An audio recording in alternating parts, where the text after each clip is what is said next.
Let me make sure I got the right clip. Because I know two of them came out today. Make sure I got the right one. What's up, Roberto? Draco, Fenici. What's going on, Fenici? What's been up with you, man? Yeah, this is my final night that y'all gonna see me in the ATL as we've come to the end of my 1 month. Come to the end of my 1 month chilling vacation, bruh. God damn, it seemed like I've been here. I got here July 6th, and now is August 5th. So I got here July 6th until August 6th. You just bought a what? What you got, Fenici? Peekaboo. What's up, Sean? Clean black sneakers. I've been missing y'all, man. What y'all been up to, man? Been missing y'all, man. Let me go in here. I'll make sure I open this up on YouTube. You guys are more than welcome to join the stream tonight.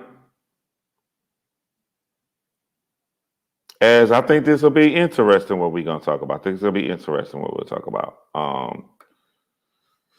Go ahead and edit this. What's good, bro? Beware in the building. What's going on, Beware, man? I don't know, bro. I'm chilling on my last free night. Look, I'm going to let y'all in on a little secret. Y'all want to know a little secret?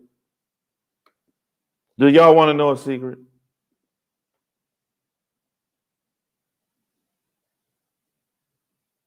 I'll wait a little bit. I'm going to let y'all know a little secret, bro.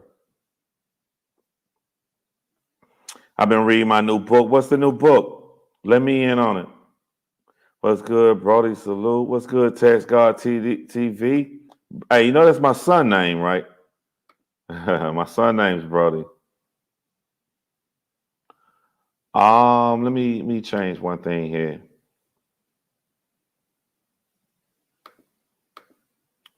I don't know what I can't wait to get to the crib, bro. I used to go live every day. I was on my gravity takeout ish. But he wasn't going to lie. Look,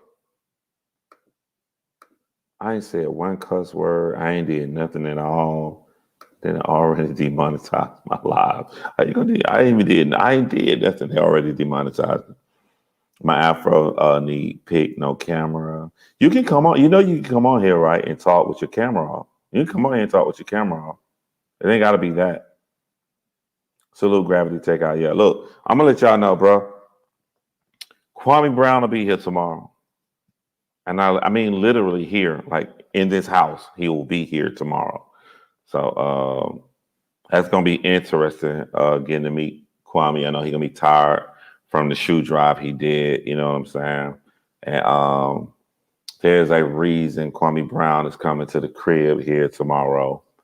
I bought an acres on my hometownsman, Nigeria, and stealing some of Kwame moves. I'm trying to supply the kids stuff for this Christmas. That's what's up, Fenici, man. That's what's up, man. You need let me know what I can do, bro. That's what's up. Shout out to you, man. Let me post that comment. You caught that verses yesterday? Yeah, I caught that verses, man. Y'all want to know my opinion before we get into this about the verses? Yeah, Kwame will be here. We exchanged numbers. We talked on the phone. Text him. He coming here for a really good cause. He coming here for a really good reason. So y'all should know why he coming here. So you'll see tomorrow. I'll make sure I put up a community post to make you see. What's up, John? What's going on, man? Kwame spilled the beans. Kwame said he coming here. He already told y'all. My bad. I've been busy, bro. He already told y'all he coming here. Yeah, get that work, yeah. Yeah, man. All right, this is what I think about verses, about any verses, right? Y'all know I'm a nerd. I look analytical into stuff. The smooth, cool guys will never win the verses. Telling y'all that's just what I feel, bro. Name them. The cool guy loses the verses every time. Swiss beats cool, laid back. I got a beautiful wife. I'm married to Alicia Keys. Timberland over there eating bananas. Timberland dusted him. We all know Jada. We all know Fabulous got way bigger hits and way bigger songs than Jadakiss. Who won? Jadakiss won. Why did Jadakiss win? Fabulous is cool. The cool guy loses the verses every time. Dipset came out looking cool. Jules Santana got thing going down. He laying on the ground. He doing like this. Jim Jones walking around with all the necklace on, barely moving. Jim Jones smiling and smirking and barely just. The cool guy loses the verses every time. You can't be up there. The crowd wants the energy. People watching want the energy. Jada, Chic, Style, man, they gave him the energy, bro. They gave him the energy.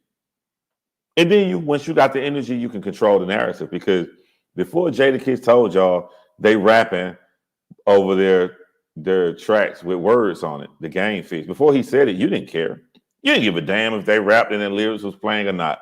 But Jadakiss was so energetic and so passionate, he put you into a mind that if you don't, you should care about this. You be like, yeah, I'm right. Why do you got your word? You didn't care before, but Jadakiss was so animated with it, he made you care. You know, you didn't. It's sort of like when 50 Cent came on the scene. You didn't care about Ja Rule before singing on the hooks, but when 50 Cent came out and picked on him for singing on the hooks, you stopped listening to Ja Rule. You were liking Ja Rule before. Not like Ja Rule made whack songs and fell off. Ja Rule fell off with hot songs. One of the few artists in hip hop history that fell off with hot songs because someone changed the narrative on them. You got something to cash out, my brother? Oh, my boy, thank you, man. Thank you, man. Appreciate that too. Really, really appreciate that, man. Especially with these travels, bro. Your boy about to be traveling hard. I'm about to go all the way out here. I got to pack all the way up. I got to pack all my stuff, and I'm coming all the way back to Atlanta to live in Atlanta for good and be close to my kids. So appreciate that, Fenici. I'm married to some bad joints. Yeah, man. If I did a verses, like y'all hear my music on this channel. I got a lot of songs that women like. I got a lot of songs catered to women. I'm throwing all of them motherfuckers in the trash. I'm only playing the most hardcore gutter songs if I did a verses. It's strategy, bro. You gotta have strategy, man, or you're not gonna win the verses. So it is what it is. They want to show a performance, yeah. Dipset fans need an apology. I'm telling y'all now, you heard it first. If you are cool, you will lose the verses. It ain't even got to be rappers. It can be singers. It ain't got to be rappers, bro. Who was cool? SWV or Escape? SWV was cool. Which songs do I like the most when I sit here and listen? I like SWV songs over Escape. Who won the verses? Escape. If you cool, you lose. If you cool, you lose. Coming back to South, I love the South. Yeah, name me one cool person that won the verses. I'm not challenging you. I'm curious. I'm really curious. Name me one cool person that won the verses.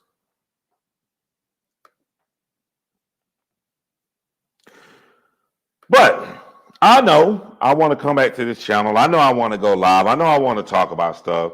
I know I'm looking back, and when you get into the drama stuff that's been going on over here, if you miss 3 days, you miss 3 weeks. So I look at titles and I don't have time to watch the whole video. I see the YouTube bus was messing with Kwame Brown. I'm going to assume Kwame Brown took care of that situation with ease.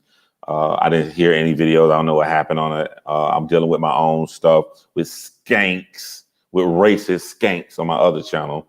So I missed a lot of that stuff. So I'm like, I'm not going to go out here and purposely trying to find a topic to come back in and talk about. I'm going to wait till one hits me. And so I was sitting here today. Shout out to William Money. What's up? To be honest, I never seen any verses. Not my thing. William Money. I got to post this. I got to post this right here. William Money says Snoop beat DMX. And on my personal preference, DMX won. But if I remember correctly, I think more people said that Snoop won. I don't think Snoop was quiet. I don't think Snoop was laid back. I think Snoop got laid back, but I don't think Snoop was laid back. And then from that stream, I think that DMX was the underdog, and I think he overperformed. I think he did way better than people thought that he would. I think people were like, God damn, I'm rocking with X. So I don't know, man. But I will give you props. I will give you your flowers, William Money.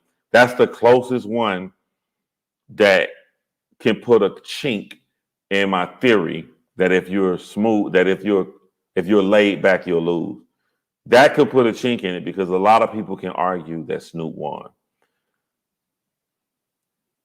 Anything else, though? Anything else? Because anything else I'm going on. Because if we going to go, let's say if I give you that. I give you that. I don't need to debate you. Snoop beat DMX. Look how many more motherfuckers who lost. Not only lost, but they should have won and they lost.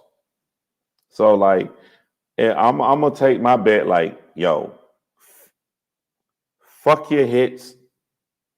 If there's some candy popping hits or whatever, if they're not no real banger street anthem, whatever, don't even play it. Do not come cool. Come to bring that energy if you want to win the verses. Lorenzo, what's up, Lorenzo? E40 was lit, yeah. Song for song, X won. I personally think DMX won, but I'm not going to debate William Money on my personal preference when I know for a fact a lot of people had Snoop winning. I'm gonna be fair. What's up, Yogi Fish, man? Big up to you too, man. But like I said, I wasn't gonna come back and do no live until it was something I truly felt that I cared, like it run my interest. And this run my interest for multiple reasons. Why are you blurry? Why can't you see my face? We supposed to have ours. Yeah, we're supposed to have face detection here. We got that face detection going on. Okay. Have you guys seen the video of Tekashi 6ix9ine versus Wack 100? We're going to break this down, bro. And I want people to come on here too. I need people to come up here because I feel like we got people from all walks of life in the Black community that can come speak on how they grew up. I think I'm interesting because I grew up around one of the most dangerous parts around gang members or whatever. And I think what makes me interesting that I broke the mold. I was not a gangster. I was not a shooter, but I made straight A's. But nobody wanted to take the risk because they knew I would fight. And with me, it was a risk because it was like, he's supposed to fold, but he not folding. This nigga is really gonna goddamn get down with the shit. And if I lose to somebody with a reputation like him, a smart guy that make all A's, it ain't worth the risk. So you can hold your own without being a gangster, but then we still got gangster rules versus civilian rules and how people play upon these things to suit their own personal needs. That's what I saw in this interview with Tekashi 6ix9ine versus Wack 100. So we're gonna play that. You say the one I'm gonna play, and we can go if it go longer. I'm here. This is my last night of vacation because tomorrow's supposed to be my last day, but I'm gonna be with Kwame Brown tomorrow. So this is my last day of nothing to do. So we'll play all of them if y'all want, but I want to play the one where he questions Tekashi 6ix9ine about whether he was a real gang member or was he a civilian hanging with a gang member. Because I feel like I got something to say on this right here. And if anybody else feel that same way too, I'm gonna put the link up and y'all can come up and talk about it as well. She said, I haven't seen it. It's all good. You about to see it now, baby. You about to see it now, boo-boo. Share screen. Let me see. Share my Chrome tab. We're going to share this with the audio, and we should be listening right now.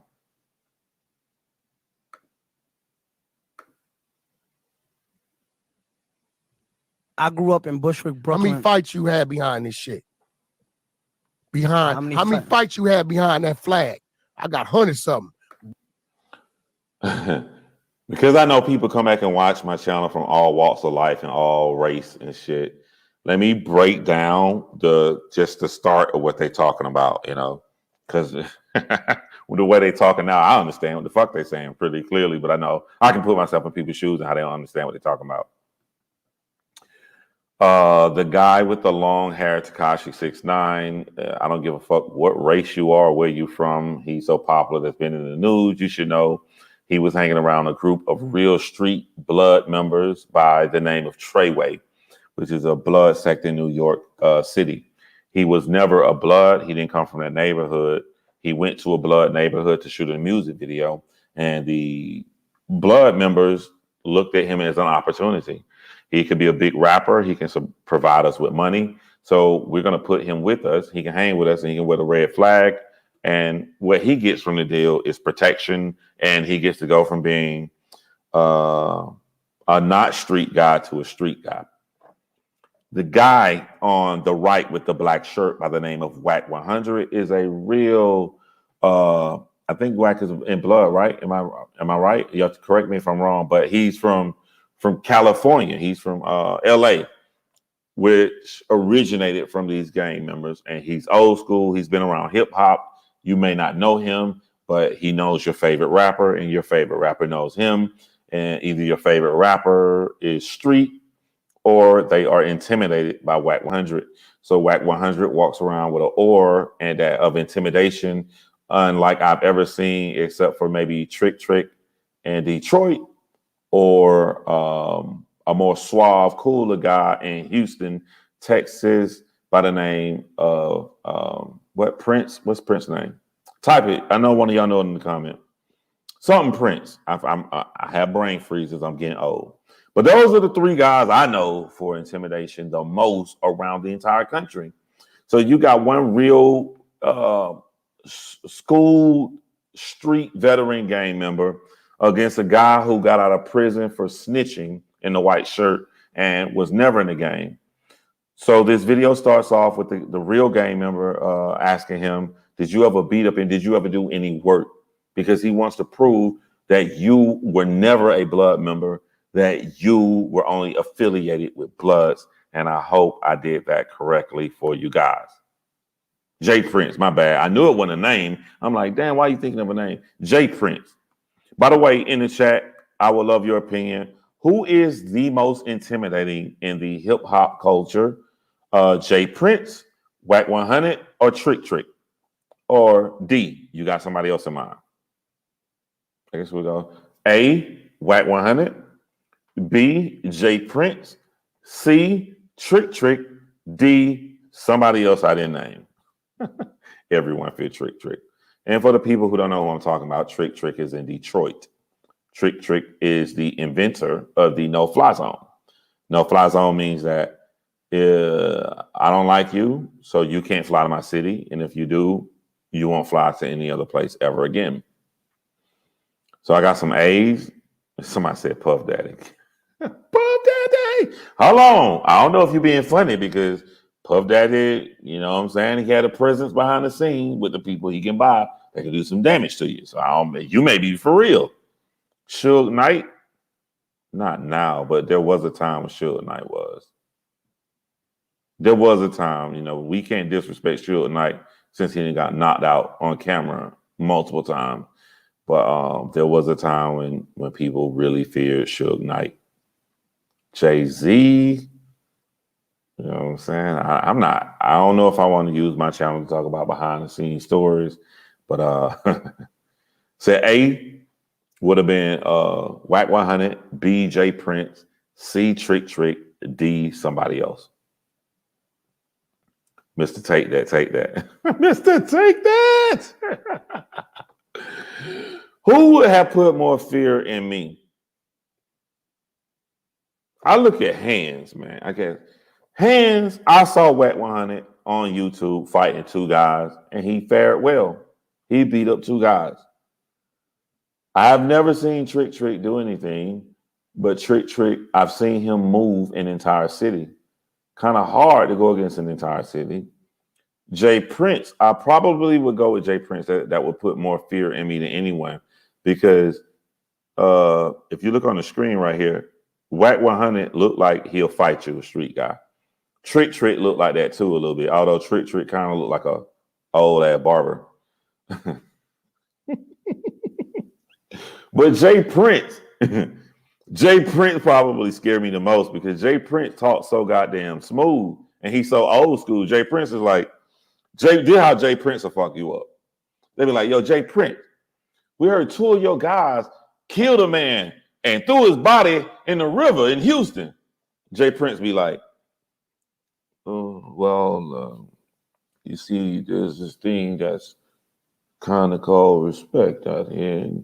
And what happened, Drake hit me up and, kind of told me about the lack of the respect.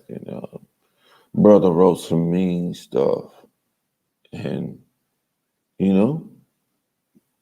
some things may have to congress from those transactions that took place. Whole hairline stay in place. Whole hairline stay. I said, you know what I'm saying? Like, if y'all can't find my body because I done said the wrong shit to somebody, I want you to not be able to find my body and they look like Wack 100. Like Wack 100 look like if you peeled the thin layer off a red link.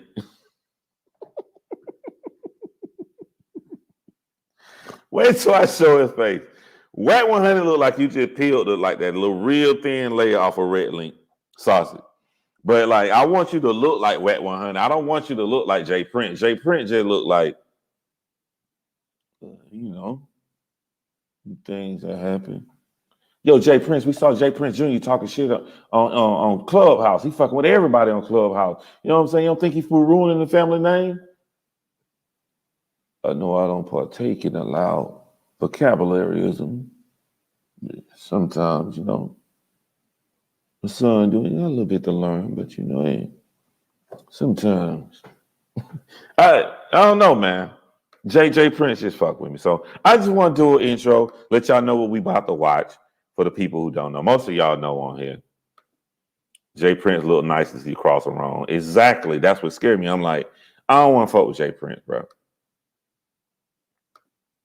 And then Jay Prince's son at like, what's his name?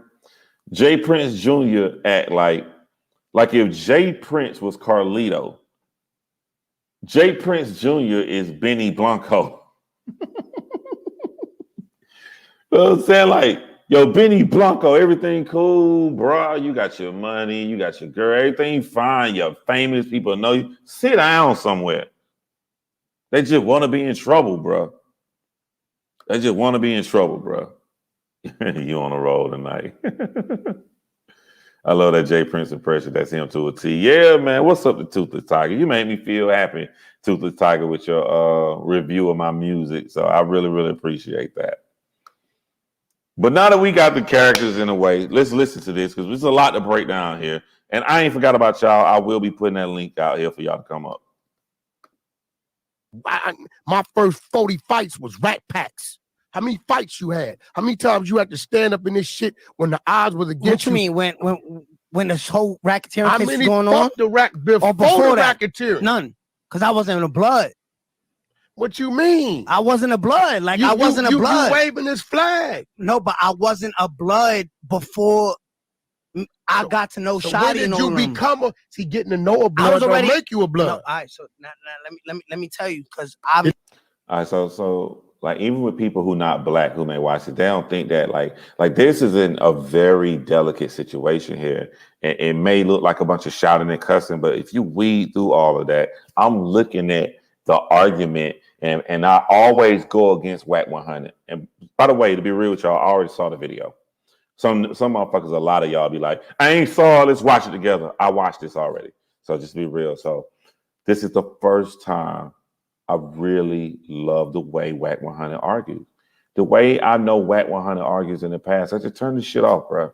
I turn the shit off. I like, you clearly see Wack 100 is trying to intimidate somebody, especially on Clubhouse app. He goes in a room with the dumbest fucking argument, trying to intimidate you with his reputation. But here in this video, he kept surprising me because I'm like, I love when someone debates and they don't let nobody take them off the subject. So he got 6ix9ine here. He trying to say 6ix9ine, you was no game member. You went to shoot this music video with Blood. They saw you had money, so they bring you on. You hanging with them. You were a civilian hanging with Blood. You were never a Blood. But watch how Wack 100 stay on subject here. I was so impressed with Wack 100, man. I ain't gonna even lie to y'all. Did they put you on? Story. Yeah, they put me on. Who put you on? Shotty put me on. Shotty put you on. With your man, Wavy. No, Shotty had the lineup with Mel. You should know this. Mel had the lineup, Mel Matrix, and then Wavy and them clash. You telling me Mel authorized you getting put on 9 Trey? Yeah, you see. Hold on. The only thing I don't like about this app is I gotta look at another screen to see y'all comment. Then I gotta go to the other screen and listen to them play. I don't like that shit, bro. But I had to come back here because Yogi Fish said, why isn't he reaching across and snatching him off? He's going to answer that in great detail, why he not reaching across and snatch him off. He's going to answer that for you, Yogi Fish. I promise you.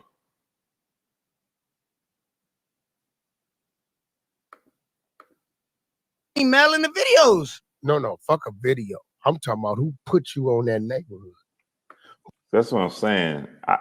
Wack 100, let me holler at you. If somebody show you this video, Wack 100, I want to ask you, why can't you do what you're doing now everywhere you go? This shit is awesome. Why do you try to intimidate people with your presence? Why? This is how you talk. It ain't matter what he's saying, all that colorful shit. You like, no, we coming right back to what the fuck I asked you. Stay like this, man. This is what I encourage. Don't let nobody take you off the subject. Who told your ass to get out there in the middle of that street with 4-5 motherfuckers? You got to run it. The high 020. Until you can't run no more. The high 020. You got out in that middle of the street and you got out. The high 020. It's a yes or no question. No, I'm saying, yeah. Did you get out? So who'd you get out with? You know who the niggas Oh, were. no. That's what I'm saying. And it never got to that point. So that's why you ain't from 9 Trey. Okay, all right. So you associating with the... I'm sorry. This man is he peeping to my nerdness. My nerdness. I love it. I love it. He said, "Say yes or no." Well, I was gonna do it, but it never happened. It never got to that point. So you still a civilian, my nigga. You ain't put in the work. You ain't do nothing. Wack is on the subject. This is what I've been yelling and preaching for the past 2 fucking months. This is what I've been trying to tell people. You ain't got to be no fucking philosopher, nerd, and use words like that's a fallacy and all of that shit. You know what I'm saying? I do that shit, but it don't require all that. You know what your point is. You know what points you came to make. Don't be letting people say little silly shit to pull you off. I fucking love Wack 100 in this interview. I don't agree with everything he say. I don't even agree with this. I don't even agree with the philosophy. I just agree with his approach because Wack 100 yells and screams and tries to fight. This time, 6ix9ine is the one that's gonna be yelling and screaming. Wack gonna sit there cool and stay and not gonna be deterred from his subject. I love shit like that, man. No, I love that. All right, so Wack, you gotta give it up like that to me. No, watch this. Watch this. Other ways. He's saying he didn't go through that process. Unless you do some other extreme shit. Watch this. Unless you do some other extreme shit. Watch this. Which I know he didn't do. He's saying for the people, I'm just saying some shit can look ignorant and ghetto, whatever the fuck you want to call it, negative. But I look through all the bullshit and I see what you're saying. Wack 100 is saying if he didn't do that, the only other way he can officially be a blood gang member, he has to do some other shit, which we both know means kill someone. This hood nigga mentality, right? You think that's an argument? That's a good argument? Like, no. I think those are rules that's older than you. I've been I've been from where I'm from. Listen, that's why I said I want to elaborate on it. Listen. Because if I go to the feds, and my argument is... See, now you're doing Sammy Davis Jr. shit. To the prosecutors, we are establishing that he was never, ever... I was never a blood. And listen. I know y'all got it. I know most of my audience here, but I'm saying for other people, what they're screaming, I'm breaking down for you. Wack 100 is saying that there are rules to be a gang member that's decided by the street. 6ix9ine is making the argument that why do I got to listen to the street rules of what makes me a gangster when if the feds lock me up, I'll be a gangster. So to give y'all an example, Wack 100 say, you hanging with bloods, you're not a real blood. 6ix9ine saying, if the police pull us over and get us all on RICO because I pay money, they'll store me for money, then they're saying that I'm a blood and I can spend the rest of my life in jail. This is some whack shit that I don't agree with. If gangs come from street life, so street life makes the rules, not the fucking feds. The feds would do anything to lock you up. But what determines if you're really in that gang is not you could be caught up on a RICO charge. What determines is what did you do to be officially put in that gang? So I agree with Wack 100. Just to break down the yelling, this is what they're saying. Money. You can scream as loud as you want to scream. Okay. What we have just established is It's you all was the rules. never, ever put on and initiated properly to that neighborhood. And your money is not your put on. Okay, so I was never blood. You was associated. Oh, man. Okay, so tell the feds that. It was just real shit. All the right. Fed gonna use what they want to use to twist you. So you was associated. No, but I'm saying, is that illegal though? The feds don't dictate and determine our street rules of when illegal? You from something. The feds take it and twist it so they can twist you. No, but you can't do that. That's illegal. That's illegal. To say what constitutes you being from a neighborhood? Wack, that's illegal.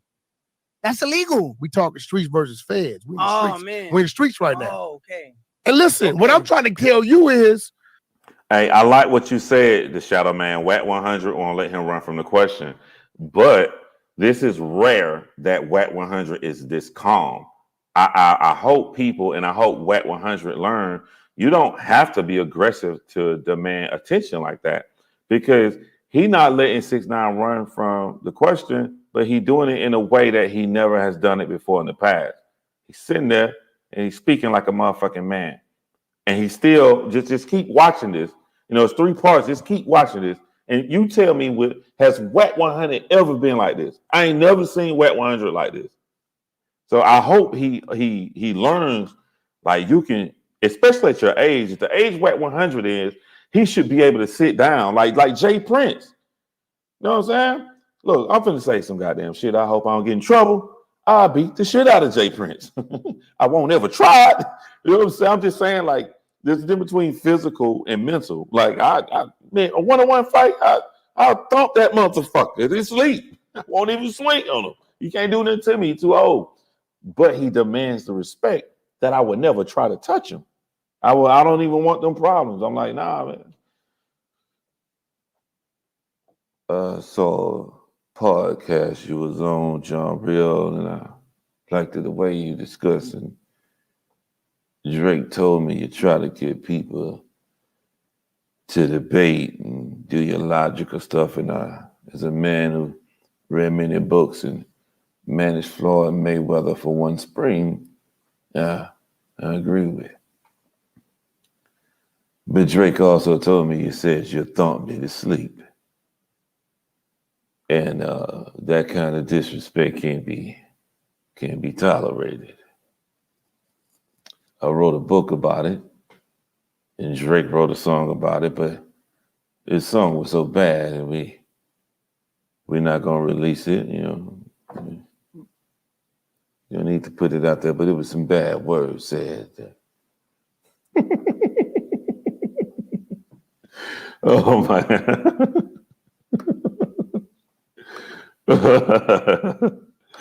Oh man, I don't fuck with goddamn Jay Prince. I'm just saying you can demand respect without power, and I think that all I'm saying is I think Wack did a great job in this video compared to how he normally gets up and make a fool of himself. If you want to see the opposite end of how Wack 100 normally debates, type in Wack 100 Clubhouse in YouTube search, and you'll see Wack 100 be saying some crazy fucking stupid shit. But on here, he on his shit. This debate is debate to talk about. Elaborate on that, Mike Simmons. I'm sorry. It's nothing wrong with being a civilian. I put it like this way. I think you did a great job. Hold on. I bet you I was more than every one of those non-Trey members. Listen, I bet you that. Did you just hear what I just said? Than all of did you just hear what I just said? I was more real. Them niggas was fucking each other's girls. I mean, that's I hood was shit. walking the crib. That's hood shit. Somebody else baby mom in the fuck. 6ix9ine snitches about 1 billion times in the interview. I'm just gonna go and let y'all know now. This motherfucker snitch 1 billion times. He done gained his weight back too. Crib, and I'm like, That's you know hood shit. my business. You know what I'm saying? I seen them niggas eat off other niggas and be like, I'll get this nigga bread. The other nigga, I'm like, yo, hit him off. The next week, Hey, bro, let me ask you a question. I said, yo, son didn't hit you off? Like, what you talking about? I said, oh, nah, forget it. Because I didn't want to get into it. Hey, let me ask you a I was more question. realer than them niggas. Let me ask you a question. So you Have feel like you I was speeding all look. them niggas. Yo, in my song, and I know I'm talking loud, but look, I said, I do my own shit. I don't need 50. Yo, me and Wack thinking the same thing. This motherfucker did some trippy shit, and I'm looking at 6ix9ine like, what? Watch out, Wack, look at him. Watch out, Wack, look at him. I'm talking loud, but look, I said, I do.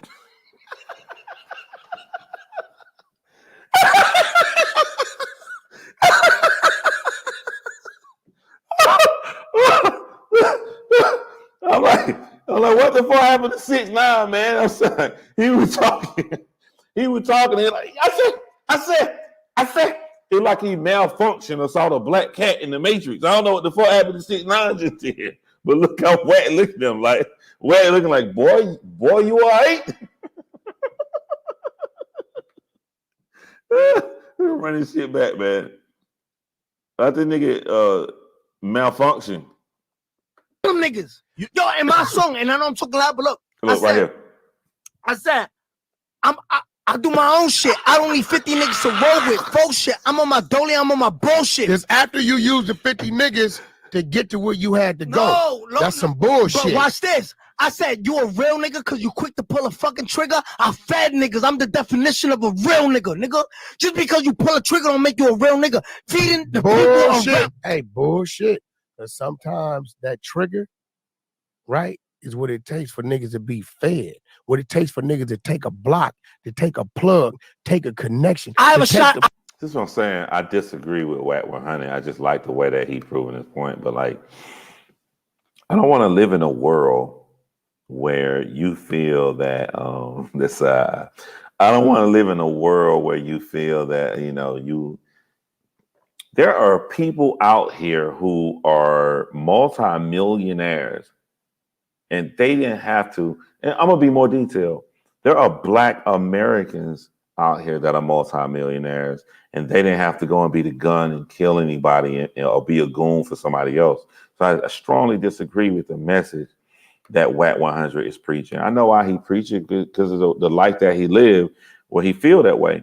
But there are other ways that Wack 100 could have came. To be in a position to that you're around all these celebrities and you around the game, you grew up, like, why the fuck is he famous? You know what I'm saying? Like, Wack 100 should not be famous. He don't do shit but fight.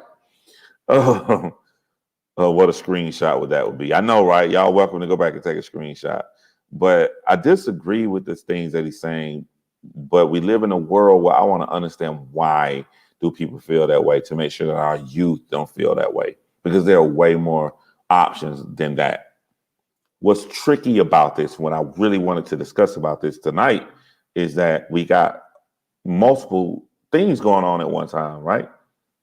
If you ask me who is right about how you should live your life, let's take this one argument right here that we're paused on. 6ix9ine is saying you're more of a man if you can feed other people. He's saying you're more of a man if you can shoot and kill other people, right? If you ask me who is right, I'm gonna say 6ix9ine is right. If you can feed your family and help other people out, you're 100% right. But it depends on how you phrasing the question. If you're asking me, because the conversation isn't about right or wrong. The conversation is about, are you a thug? Are you in a gang? Are you a blood member? And this is how 6ix9ine is changing the conversation. If the conversation about if you a gang member, as a gang member, yeah, you shoot, you kill, you do all of those things. So when you ask me, like, as a gang member, Wack 100 is right from the things that he's saying. But if you ask me about real life, 6ix9ine is right. Now, I know what some of y'all thinking. Some of y'all already thinking 6ix9ine is a civilian. That's why I want to go live, because I'm like, you got a civilian rules. You got gang member rules. And it ain't black and white. there's some points to where someone is trying to be a civilian, but then try to paint themselves and dip into the rules of street life. And it don't work that way. I'll give you an example that's not in this video that I'm tired of hearing the new millennials say. I'm tired of hearing them say this shit like, I can talk shit to you. You can't punch me. I'm a civilian. Motherfuckers get punched every day.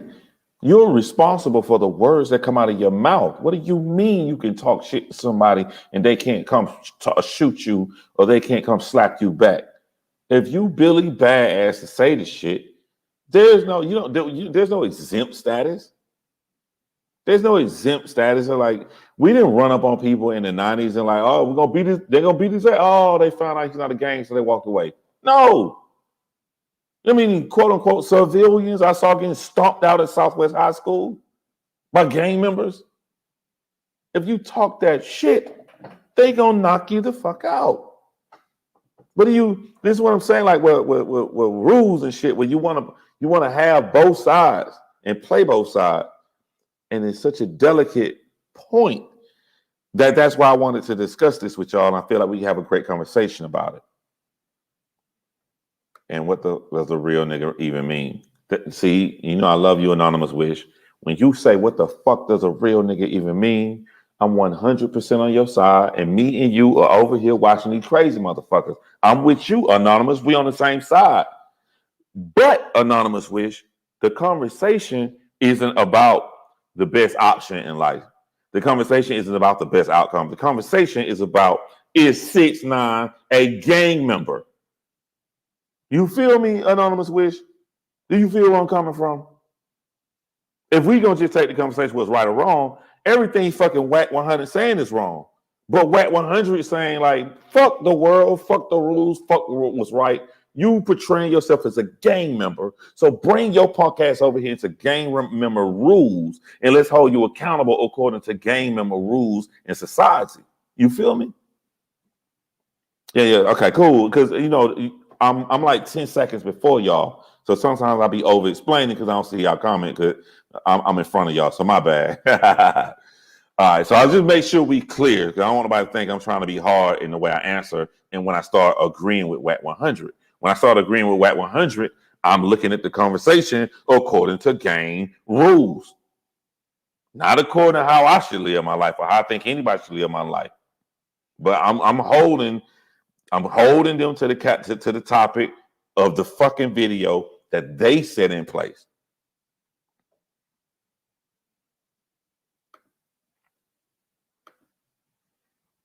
I would have slapped the shit out of 6ix9ine first time he said the N-word. Hence for the cheese, hence for the rats is wrong. I would assume 6ix9ine probably got about 30 guys in that room right now. But Wack 100 don't have any guys in the room. He's going to say this. He's going to explain it coming here shortly. I have a shot. I have a shot somebody. Listen, I don't know. I would hope we wouldn't talk about it. No, I'm asking. I have a shot somebody. I mean, I think you. What would you think? I think you might have did something. All right, so let me pump. Probably some pigeons or something. You ain't know you. So Wack. You ain't got it either. So Wack. He ain't got it either. And look, what I'm telling you is that's okay. Okay, but that's what I'm trying to say. That's okay. No, I feel like you looking at him like you look at your children like yo, y'all just civilians. No, that's okay. I think he got gangster thoughts. Don't get me wrong. I think he got gangster thoughts. Wait. I'm not shooting no bell. I'm gonna tell you why. Let him finish. You wanted. Look, I'm gonna tell you what you're gonna say. If I ask you, why did you get those statements? Let me tell you what you're gonna say to me. You're gonna say, I'm gonna let them talk, but it's my favorite part. Only from how to debate somebody. Watch how Wack 100 will not let this man leave this question. I love it. I don't give a fuck what Wack 100 talking about. I just love how he not about to let 6ix9ine leave this motherfucking question. Say, I heard the motherfuckers on recordings and they wasn't keeping it real and they violated first. Nope. And because they violated, I violated. Nope. That's what you're gonna say. No. Ask me. Okay, so why'd you get the statements? Before I even got locked up, before we even went, or everybody went down, you followed this. Before we even went down, I'm gonna tell you how it went. Before we even went down, I'm gonna make this quick because I told the story mad times. I don't want to. Why'd you get a statement? That's what I'm about to tell you. Exactly. So I was already kidnapped July 22nd by my own crew. But I didn't. Did you know that at the time? Yes. Okay. Like it's on video. I'm saying, yo, Harv, chill, son, Harv, chill. So I knew who it was. Why didn't tell right then and there? I mean, listen. We talking about no. Answer that question. Now you're doing Sammy Davis Jr. Oh my, yo, I asked you why you. Just for those who aren't in tune with black culture, when he says he's doing Sammy Davis Jr., he's saying he's tap dancing. Sammy Davis Jr. tap dance around the question because he's going to bring it up again. Gave the statement. That's wait. That's a decent. Yo, he's saying. We don't know if he told or not. No, I don't know who the fuck he got in contact with after that. Listen, you say you don't know. I'm asking you, and I'm telling you, why did you give the statements? Give the statements that we know watch this. You gave, not why you. Let me finish. The ones you gave. Okay, watch this. Yeah, I'm gonna tell you. So I already got kidnapped July 22nd. I needed something to happen. I was like, I want to see some blood. I needed somebody drop. I know who did it. Let's get to it. Ain't nothing happened. I said, oh shit. You know, months passed. I'm not saying, yo, why son didn't get dropped? Y'all know who did it? And he asking to meet up by himself right now. Y'all know who did it? Why nobody, you know what I'm saying? Mm-hmm. Boom. Time go by, months go by. I'm like, damn, man, shit just not adding up. I take the trip to LA. Remember to shoot the video with Nicki and Kanye with a crib got shot up. Crib got shot, yeah. I tell Shotty, yo, Shotty, we about to go shoot this video. Let me go back to this right here. This is look. Hold on, let me see if I pause it on this look. Look at this look. Shot up. Crib got shot, yeah. They're gonna look right there. I love that look. Is my nigga, you long-winded as fuck. I asked you a simple question, bro. When you gonna answer my question, bro? I asked you a simple fucking question, bro.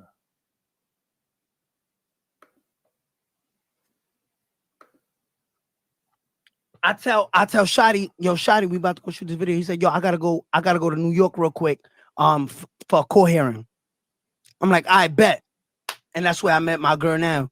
She was out there. So I'm like, all right, Shotty moving tight funny. Like, it was just funny shit. I'm telling him do shit. And this is the person who brought you into this organization. Yeah, so I'm like this. All right. September, I'm in Dubai. Feds running in the crib while I'm in Dubai. I was supposed to fly back. You remember that? I'm like, yo, I ain't going back to New York. Sammy 6ix9ine Jr. Yeah. How the fuck did you get I'm the getting statements? to it. I'm getting to it. I'm getting mad.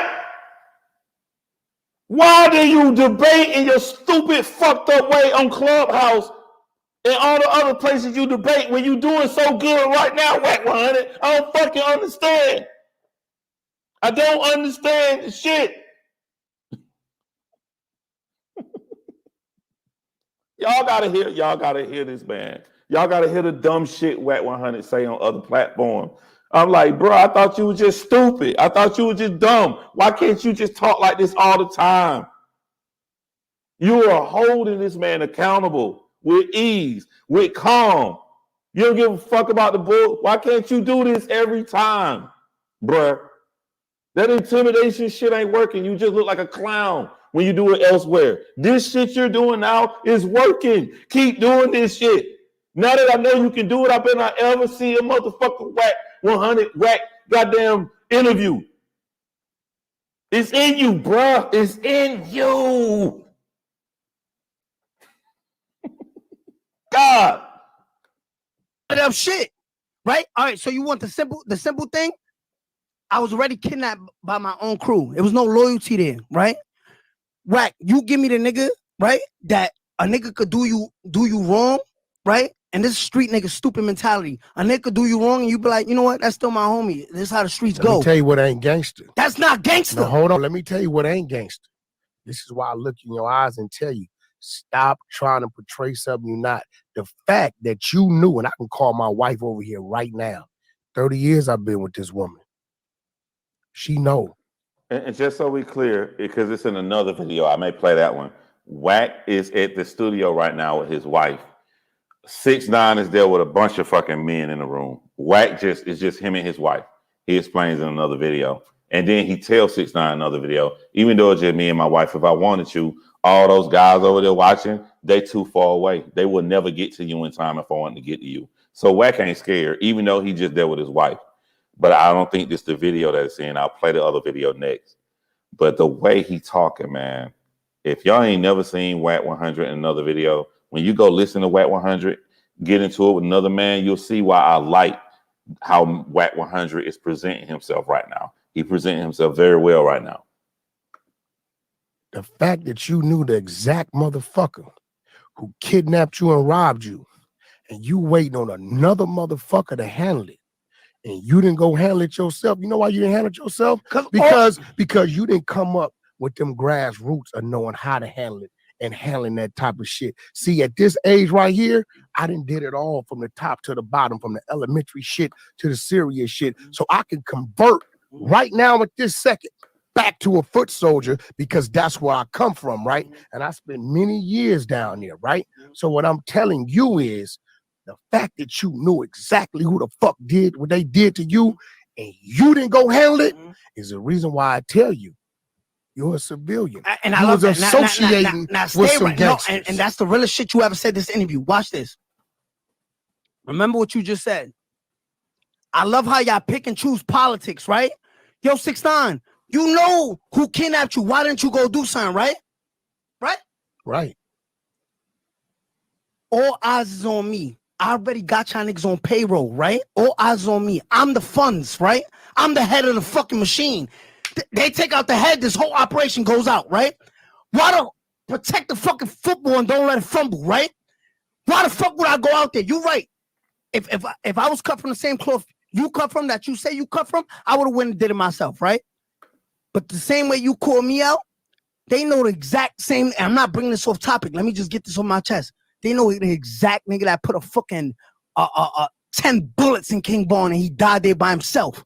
Why nobody slid for that nigga? I don't see you on Instagram saying, yo, go slide for that man. Y'all know what y'all saying? Yo, y'all want this nigga to crash out. Y'all want no. I'm only pausing it to stress. I'm going to rewind it back by 5 seconds.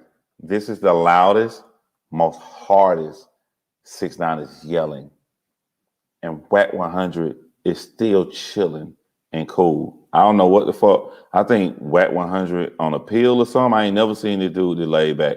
Normally, if a guy gets this loud, Wack 100 finna get up and try to kick you in the goddamn chest.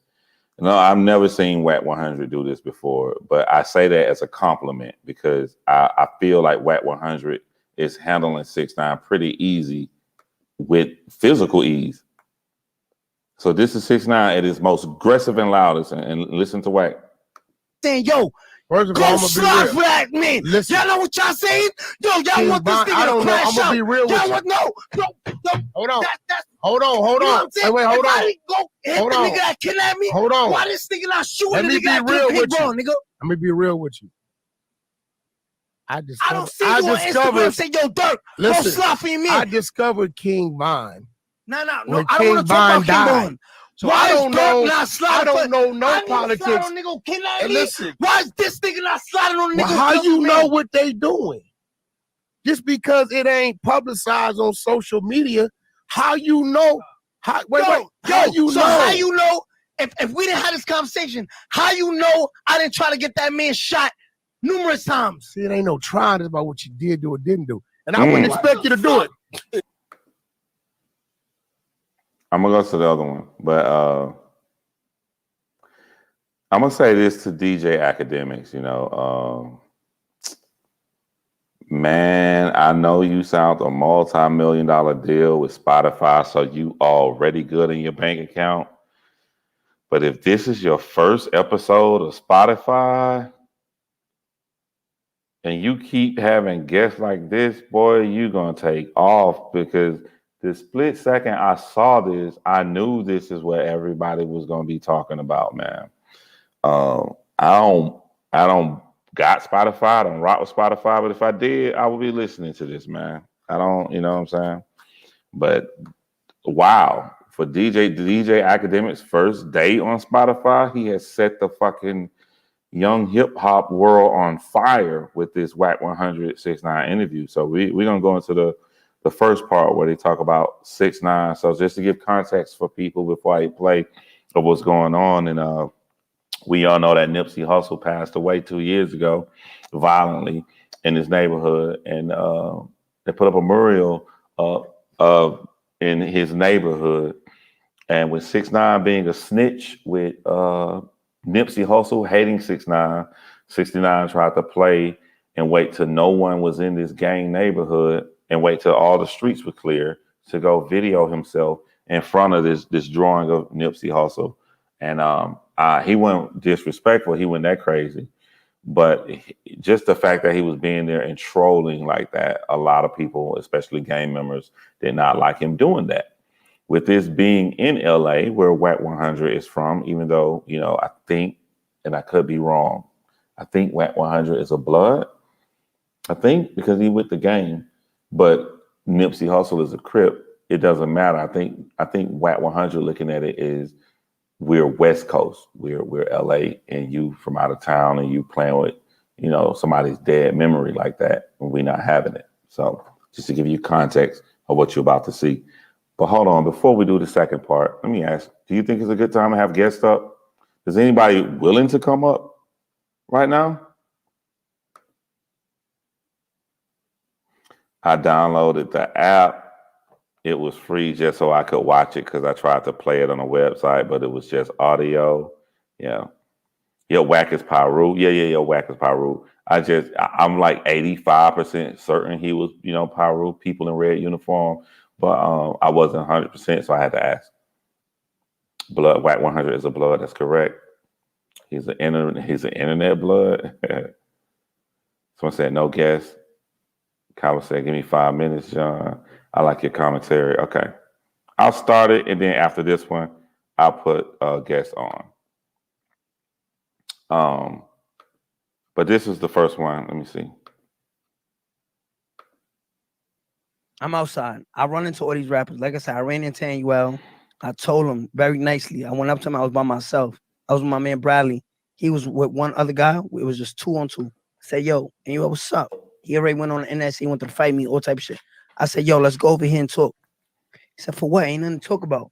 "You're right. Let's go over here and talk." "All right, nah, let's just leave it like that." He said, "Yo," he said this in Spanish. He said, "Yo, I know you be here all the time. My people call me. You know what I'm saying? My people call me. If I wanted something to happen, it would have been happened, but I don't have no problems with you. But you see, on the internet, it's always something different. How people It's run their something mouth. different with you too.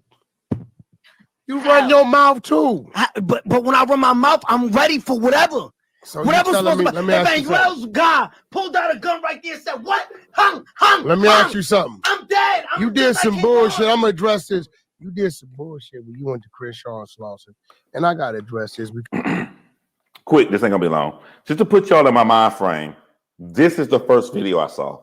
So the other video we just played, I saw second. I saw this one first. So just put yourself in my mind frame. I was so shocked to see Wack 100 be so calm. I was like, "Yo, is this nigga scared?" But he gonna quickly prove I ain't scared. He just got a different approach. He gonna handle 6ix9ine. He ain't scared at all. But I was just shocked to see Wack 100 so calm. Because I'm for my culture. When I tell you I'm for my culture, I believe is that where the when I Nipsey tell you I'm was? for my culture, I'm a real Pyru. But it takes Bloods, Pyrus, and Crips, right, as a representation of my culture where I come from. All of us made each other who we was through beef, wars, stories, whatever, right? You telling me, you would say, "Hey, you rolling 60s? I'm finna pull up on y'all block in front of that Nipsey shit tomorrow at 4:30 p.m. I'll be there. Y'all want some problems? Holla at me." That's how you gonna do it, or you gonna sneak over there? Nah, why would I? That's basically me saying, "Yo, y'all want to come kill me?" I'm gonna stop go there. fronting like you pulling up on motherfuckers because you not. Yo, Wack, you know what you just said? You said, man, no, you do. I'm gonna tell you why. How long did you sit outside and wait to see if the coast was clear? Cause see, that's a neighborhood. Block twice. That's a neighborhood, right? Yo, Wack. Wait. That neighborhood. Wait. I smell a fallacy. Help me out, Anonymous Wish. Anybody else? I just don't know which fallacy it is. that 6ix9ine pulling. I feel it in my brain. So let me clarify what's going on. Because remember, we talk about the Nipsey painting, and what Wack 100 is saying is that if you really a gangster, you're really a blood. You from New York, you would come here and be like, yo, I'm pulling up at 4 fucking o'clock.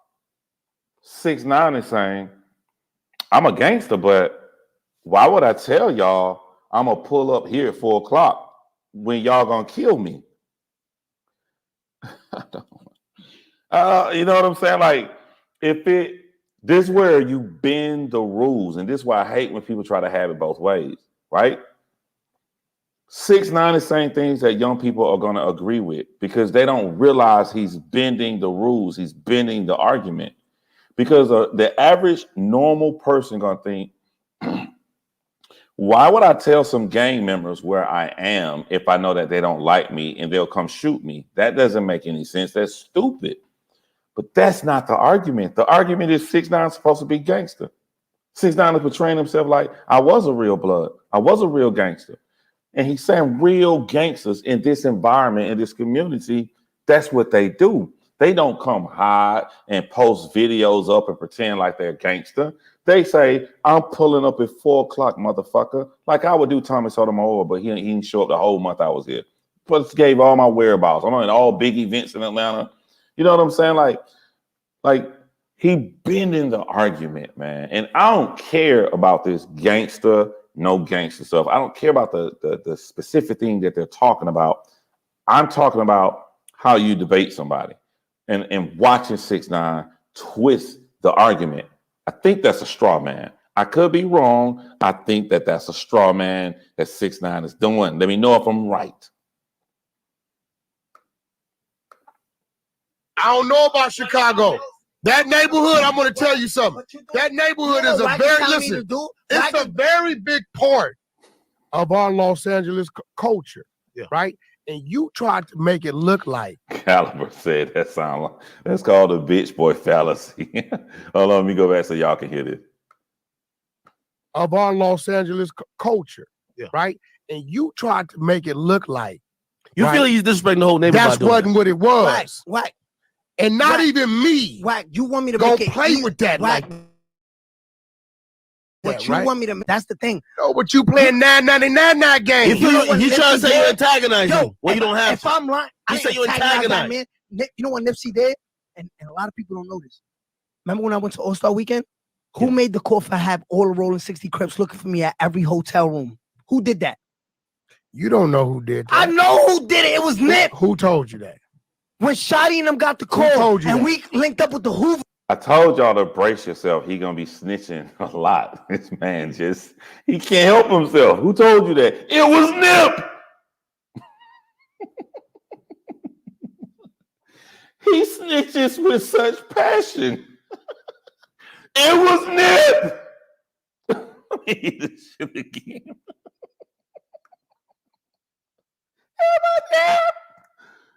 That.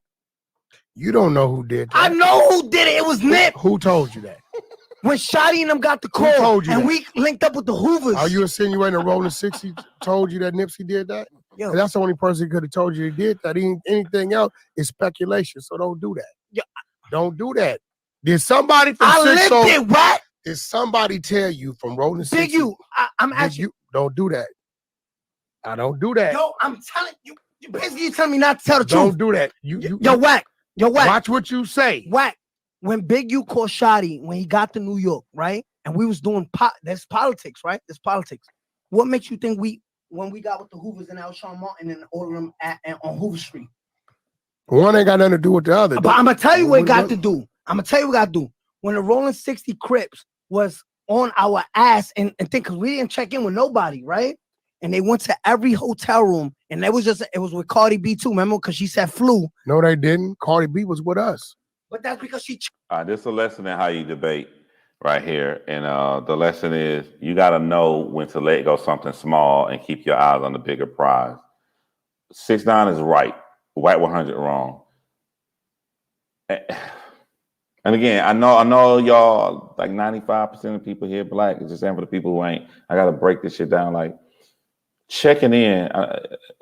Checking in means when you arrive at somebody's city and you know somebody dangerous there, you let that person know you there, so they can make a bunch of phone calls and nobody touch you. So since we talk about how dangerous Jay Prince is, if I were to go to Houston. As soon as I land, hey, yo, what's up, Prince? You know what I'm saying? I'm in town. I got a show tonight, man. I want to come in and holler at you. That's you checking in. I checked in with Jay Prince. Jay Prince and get on the phone, all these people, and Jay Prince and go, change into his Billy D. Williams voice. Son, put the code 45 down. Got John Real on the phone, yeah. So you're in Houston for a couple of days. You know, Drake wrote some really mean stuff. But we not gonna put that out there, you know, do stuff like that, yeah. Let's check it in.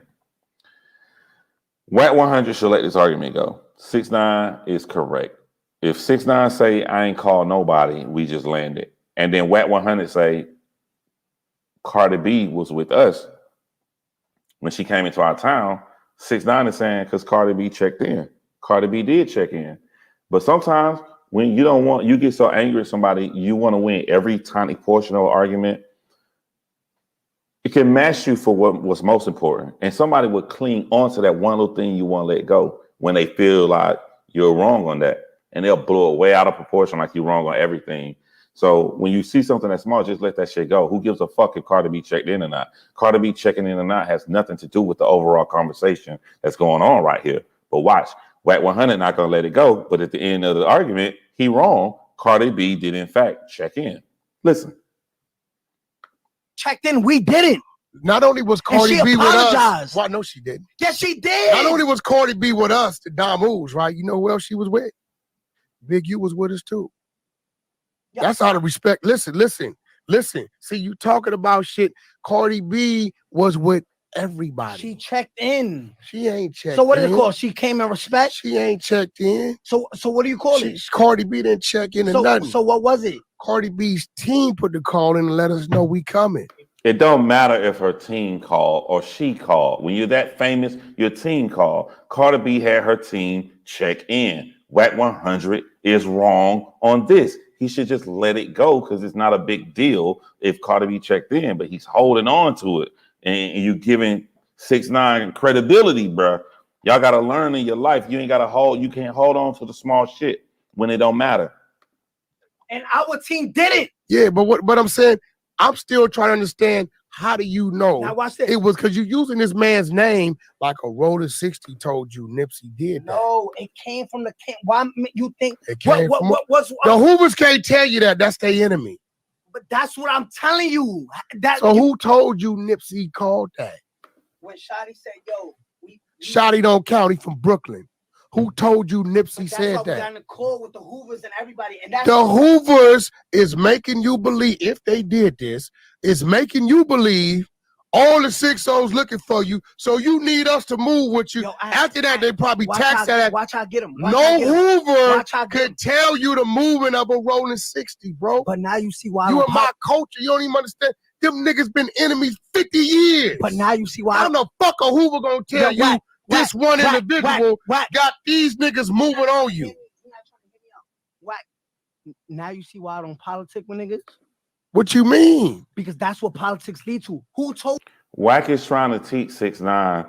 Some other gang members in LA told you something when you was coming in town. They don't fucking like you. They could have told you a lie. They could have told you anything. We know you have a reputation that you quick to give up a lot of money to gang members. So you're going off of the word of someone else. 6ix9ine don't want to let go of the fact that it's possible you could have been lied to. So he's going to double down on his argument.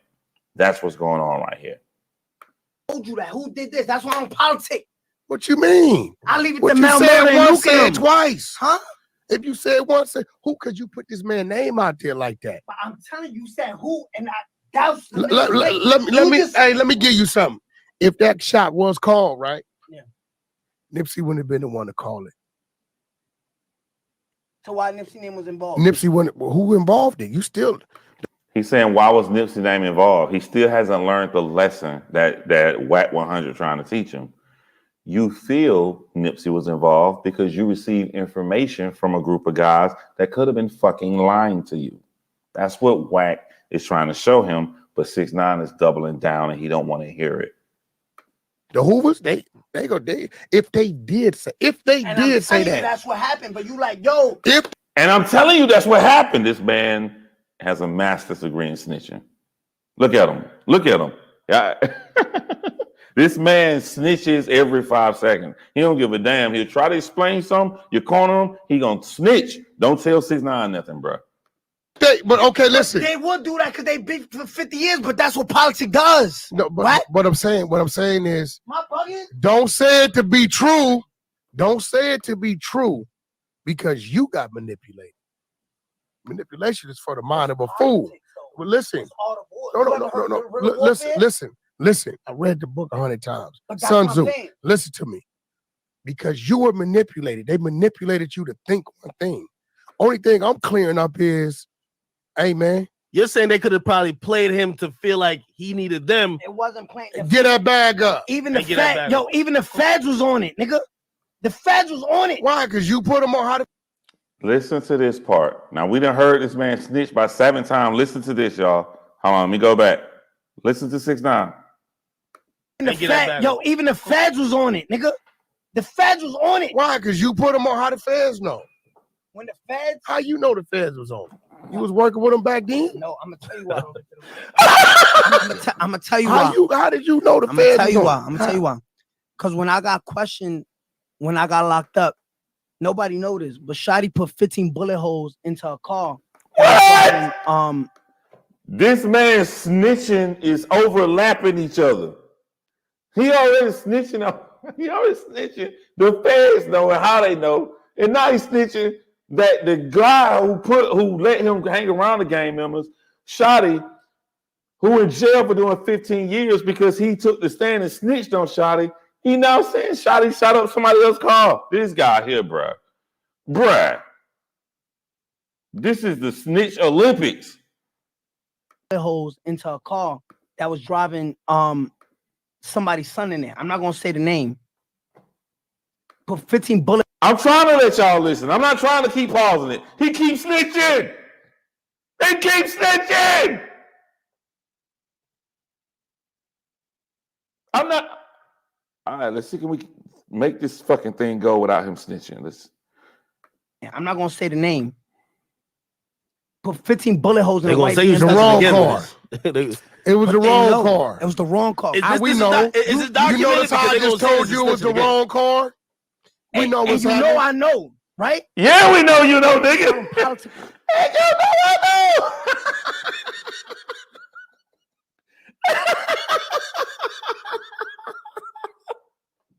Oh my God, this is ridiculous. This is crazy, bro. This is crazy. The wrong car. We know what's happening. You know I know, right? This is why I don't politic with niggas, because niggas really doing street shit. And when you tell me, yo, you think you would go to Crenshaw? The feds already was knowing everything that was going on. You telling me, yo, what I'm saying is you play a lot of little games and you really do shit when you know you can do shit. And I'm a power road. I ain't from rolling 60s, but that is a very, very big neighborhood amongst LA. That's a neighborhood that's really part of our culture. You try to make shit look like it ain't what it is. You get what he's saying? Because I ain't gonna lie, I did get a call. I got a call from even Karen Sylvan. She's very close with the family and Nip. And she said, I ain't gonna lie, Act, even you reposting that really hurt my heart. Nip really means something, is really near and dear. And to I'm gonna tell you what's bigger than Nip. And to that whole community. I'm gonna tell you what's bigger than Nip. They feel like you're playing I'm not with even something. talking about the mural. What's bigger than Nip is Crenshaw and Slauson. That ain't nothing to play with. Police know that ain't nothing. We break this down for people who may not know. Right? We talk about a mural, like a painting of oh my God, Nipsey Hussle. Because 6ix9ine is from New York, when you from out of town, you don't think about the nuances. You only think about what the TV showed you. The TV showed you Nipsey Hussle died, so you think about people gonna care about Nipsey Hussle. What he breaking down is that it's more than Nipsey Hussle. It's the entire neighborhood. It crosses multiple gangs. It crosses this neighborhood that you disrespected, whether Nipsey died or not, that you went in and tried to film yourself playing around on camera to get some clicks on YouTube like a little fucking kid. That's what Wack 100 is about to break down. It's not just the death of Nipsey Hussle that you trolled. You trolled a very prestigious neighborhood that us black people know who not from LA. I mean, LA, y'all know for a bunk, but even from us, like me, somebody from Atlanta, Georgia, we know from the movies like Boys in the Hood, and you know, Menace to Society and stuff like that. Like, you know, Crenshaw ain't the place to motherfucking play. So that's what he's about to remind 6ix9ine. That ain't nothing to play with. Police know that ain't nothing to play with. Everybody know that. Niggas can sneak over there and do little things, right? You can sneak anywhere and do little things right on walls. They've been doing it for years. Only thing I'm saying is don't act like you don't calculate what you do No, before but you everybody do. know that. Talk to me. I'm a very calculated individual. Yeah, you go in there when you feel it's safe and do your little shit. This is what I'm telling you. 6ix9ine goes in people's neighborhood. Like he'll go into a very hardcore neighborhood when people are asleep, 5 a.m, and he'll film himself for 30 seconds and put it out like he gangster. He's trolling. Cool. Civilian being silly. Cool. But you can't get to have your cake and eat it too. You can't get to do silly shit like that and call yourself a real gangster. And that's what Wack 100 reminded him. You silly ass little civilian kid playing around with real fucking gangsters. Real gangsters don't do that shit. We don't sneak around to people shit like that. We announce we here. We want all the smoke. So that's why Wack 100 saying you're a very calculating individual. 6ix9ine is trying to change the argument right now to say, of course I'm going to be calculating. Well, I'm gonna let y'all know where I'm there. You guys will kill me. Cool. That's awesome. But you're not gangster. That's the debate. What you want me to do is make it easy for y'all. Not y'all. You say, yo, come get shot right now. Listen, first of all, you gotta catch me. Let's correct something. Yo, what? Not y'all, because listen. How many people you beef with? Listen, hold on. How many people you beef with? Listen to me. Let's correct this. Don't say y'all, because ain't nobody on your team in this motherfucker. If Wack was tripping, could stop me from getting to you right now. But that's what I'm saying. Hear me. So it's not y'all. I'm not looking for you. Okay. Right? These niggas couldn't do it. It's too late. Yo, Wack. They too late. They ain't even ready. Wack. It's not y'all. But that's what I'm saying. Wack. It's not y'all. And I think you're a conversation piece. I think you're reading into it more than really what they want to do. When I came here, I already knew what I was getting into. Wack. When I came here. Maybe Wack just getting old. And I mean, this is a compliment. He's just getting too old.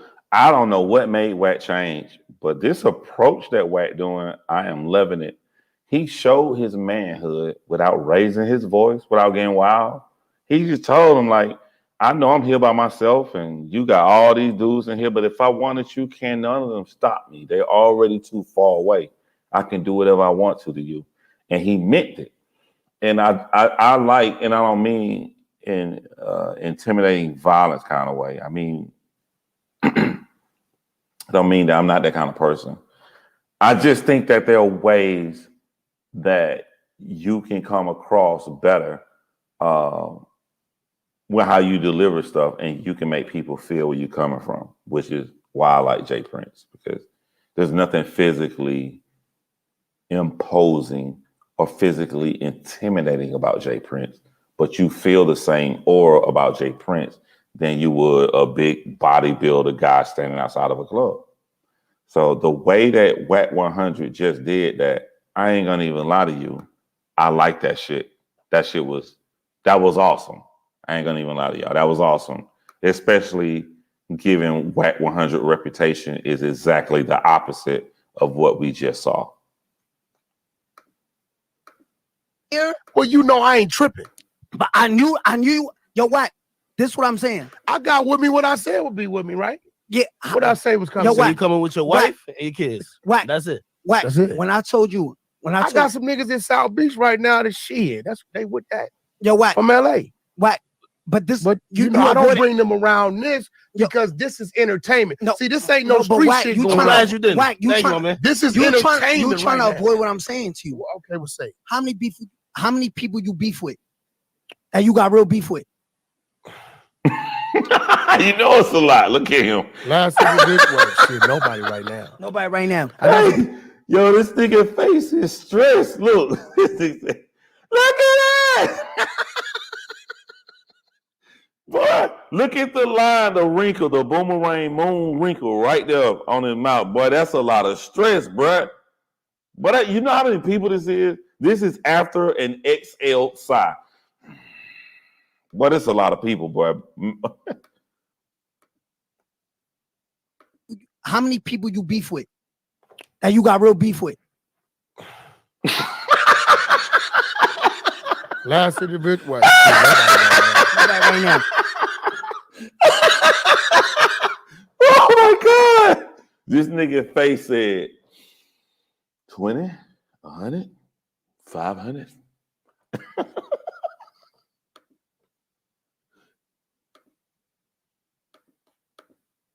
You trying to avoid what I'm saying to you. Well, okay, we'll say. How many beef? Oh no, I ain't trying to go full screen. How many people you beef with? That you got real beef with?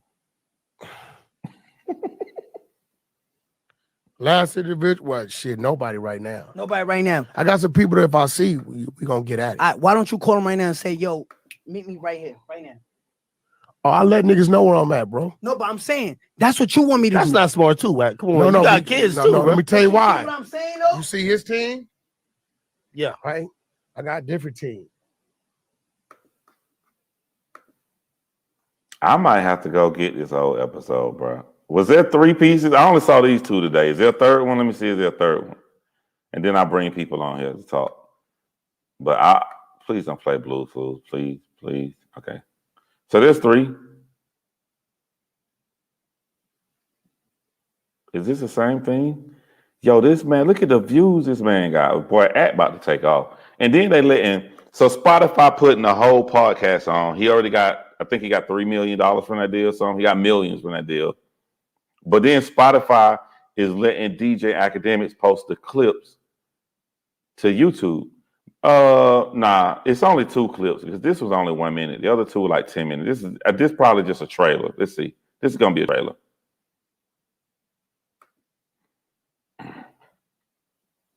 It's real shit. And if you have that, you don't think this I can look in your eyes. Let me tell you what I see. I see a motherfucker. You have totally dismissed. You done already played it out how you gonna go. I don't think you scared to die. What you mean? Second, he's not scared to die. He has already embraced that. He didn't play it out how it was gonna happen if it happened. He's not scared of that shit. I'm looking at it. He don't got no fear however they do it to him. He don't care about that, right? He really got a point to prove. That's my point. If right? you see it, listen. I don't play around and do shit. I will say this. I don't think 6ix9ine got what Wack. Hold on, I'm gonna let him finish. Attack the people that's coming for me. I said, yo, I fired security 8 months ago. If I walk out of here and the nigga come from behind me out the staircase, hang, it was already supposed to happen. Listen, nigga, I don't know what kind of gun that is. No. yo, I don't know. That's a different kind of gun. Wack, man. Oh my God! Hold on, let me go at this right here, man. Look at 6ix9ine face, bro. Look at his face. You gonna go? I don't think you scared to die. What you mean? Second, he's not scared to die. He has already embraced that. He didn't play it out how it was gonna happen if it happened. He's not scared of that shit. I'm looking at it. He don't got no fear however they do it to him. He don't care about that, right? He really got a point to prove. That's my point. If you see, all right, I'm gonna tell you what 6ix9ine missed. What he's saying, right?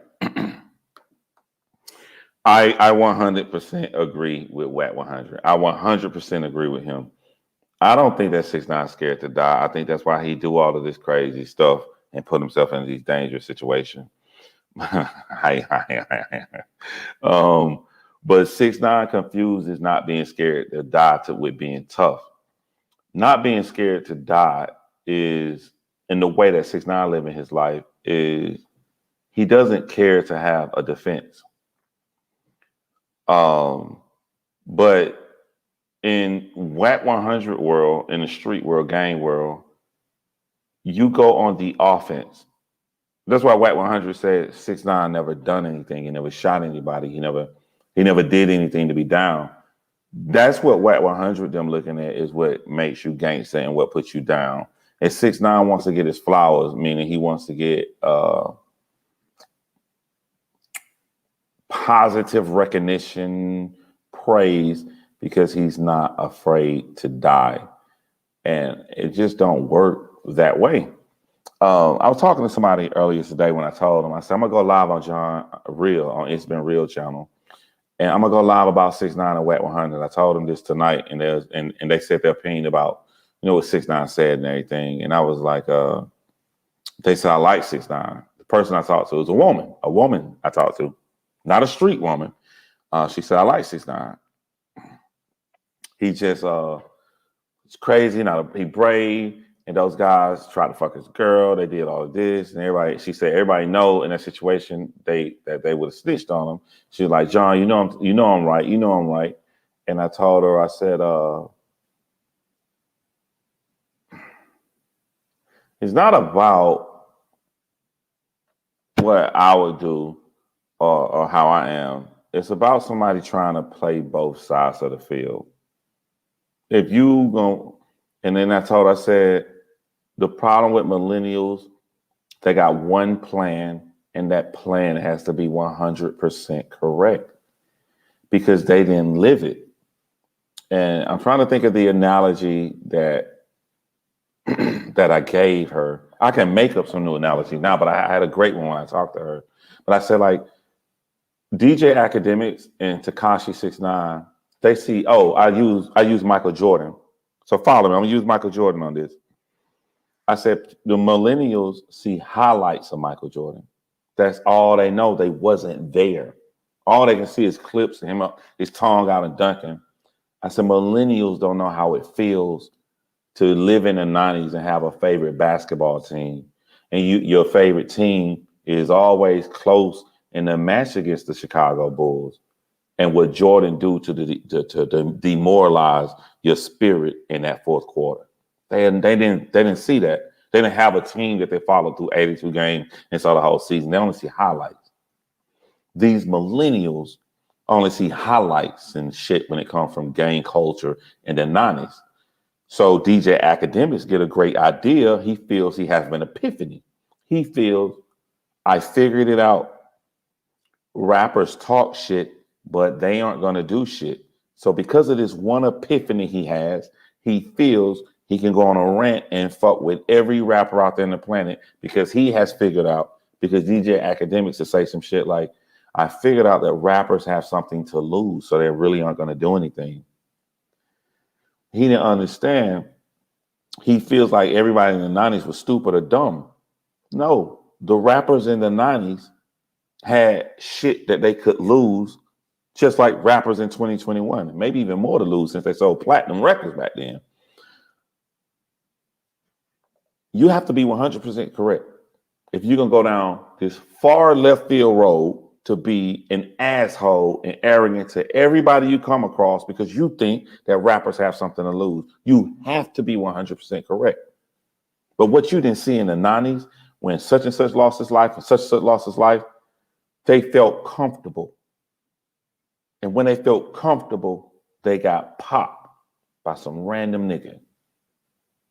So if you feel like I figured it out, so now I'm gonna talk greasy and I'm gonna feel comfortable, you're doing the same shit that people who lost their life did in the 90s to rappers and street shit. That's what I'm saying. Like, they see the highlights.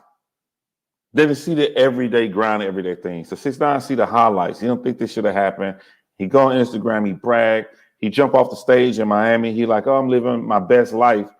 That's when you die. It's not a video game. It only takes one person One crazy motherfucker. And a lot of times, you be thinking it's a rapper sending somebody. It don't even be anybody a rapper send. What happens if you are a famous serial killer and you go to prison? Can you go to the population? Can you go to normal population if you're a serial killer? You can't go to normal population. They looking to kill you just to make a name for themselves. It don't be the rappers who send somebody out. It be the regular little Joe Blow. Damn, ain't that DJ Academic with a girl? 4 in the morning in a quick trip. Puss sad nigga be talking that shit online. I should call. No, I ain't call nobody. I should just do this nigga in. Oh.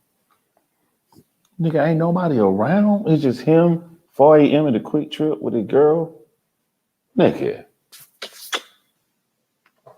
He ain't affiliated with nobody. He's just gonna blow your motherfucking brains out because you. Just because you.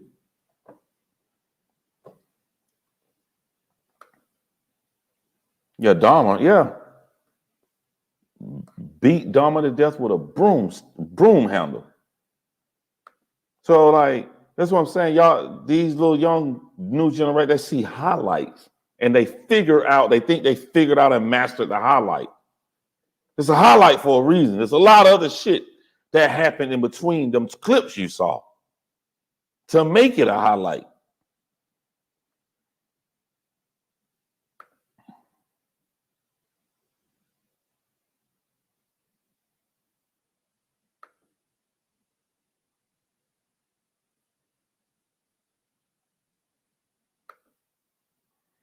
I'm trying to understand what the dude here talking about, bro. What are you talking about, B-Lo? You know, matter of fact, a comment like that, I think it's time to put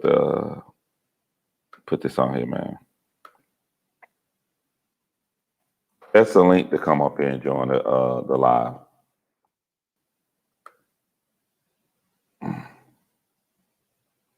Anybody can be touched. Yeah, that. I don't know why people think stuff different. There's nothing different. In the 1940s, if you talk shit to the wrong person, you can die. In the 1860s, you talk shit to the wrong person, you can die. In the 1600s, you talk shit to the wrong person, you can get stabbed between your goddamn armor. 1950s, you talk shit, you can die. 1980s, you talk shit, you can die. 2021, you talk shit, you can die.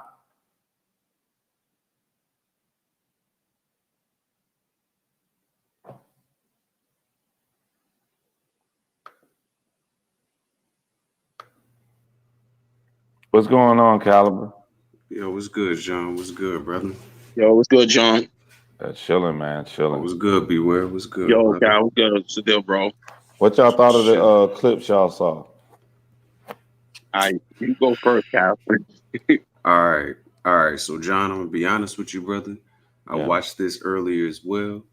I have my own opinions, but you know what I'm saying? I took a couple notes, paying attention to you, giving your feedback and stuff like that. So I got just a few points. I'm not gonna hold you. Mm-hmm. You said essentially earlier in regards to when 6ix9ine was talking to Wack, one of the first points you were saying that I took down was the feds don't make the street rules, which is a fact. The responsibility of the feds in regards to like prosecutions in regards to the RICO trial is to paint the narrative. You see what I'm saying? That implies organized crime during that case so that you can, you know what I'm saying? So that RICO can actually work. Absolutely. I feel like a lot of people who don't understand how that works, number one, which honestly, if we just look at the demographics and his fans and stuff like that, that's a lot of Teriyaki's fans. That's what we're going to call them, Teriyaki. His fans, they're not, you know what I'm saying? They're not even tapped in like that. You know what I'm saying? Like they don't know people who've been involved in it. They didn't have to go through and sit in them depositions wearing your Sunday's best, do character, you know what I'm saying? Like speak on their character and how they're involved in the community and how they give back to the community. They don't know this, John. Like, you know as well as I do. They don't know what that's like. They don't know the shame. You know what I'm saying? They don't know the gas prices that it takes to go to the federal, you know what I'm saying? From your house, like you have to cut out time of your life to go there. Yeah. You know what I'm saying? They can't even, in certain situations, you can't even touch your loved one. It's an inmate, you know what I'm saying, touching the glass type deal. Like, they don't know what that is, and they don't care. This is entertainment. Wack tapped on it real good where he said you're a conversation piece. Yeah. It's not that they want to kill you or anything like that. We just don't respect you. And Nope. you're a conversation piece that draws numbers, and that's what it is. Second thing that you said, when you talk loud in debates, we know what that means. Yes, absolutely. I was somebody, study debate and things like that. Watched the conscious community, was interested in debate in high school as well. I love debates in general, period, point blank. Why do you think Wack was so different than he normally is in this debate? Bro, the cops, the police was back there. Yeah, and Wack. You can get loud the fucking police back there. No, bro, And listen. they off duty cops. They only there if he touched 6ix9ine. I want Cal to get back to his point. Yeah. But I want to answer you. Yo, bro, the feds, you got to understand, bro. They're like that. No matter what, if you are a snitch, the police have to follow you wherever you go. If you take a shit, they outside the bathroom, bro. No matter what. The feds, he got a crew tailing him. He got the police, and then he got his security team that he paid for. Remember the video? I know his security team, but like, remember the video like when you go to the club in Atlanta, they off duty, so Wack gotta touch him before they do something. Wack can get loud. Wack was completely different in the way he debates. Bro, because the police, listen, the police can't do nothing if Wack get loud. Bro, what's the word? What can the police do if Wack get loud? Stipulations. No, it was stipulations. Stipulations was said, yo, Wack, you gotta chill, because if you get loud, the police gonna get nervous, and then because you a real gang member. They look at you now.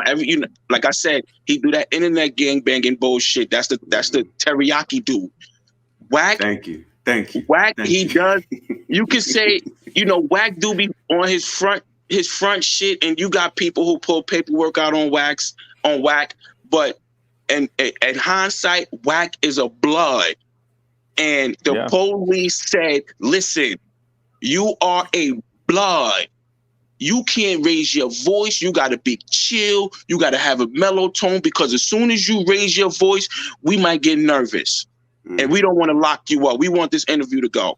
I'm telling you, bro. That's it. That's the only way, because you said it.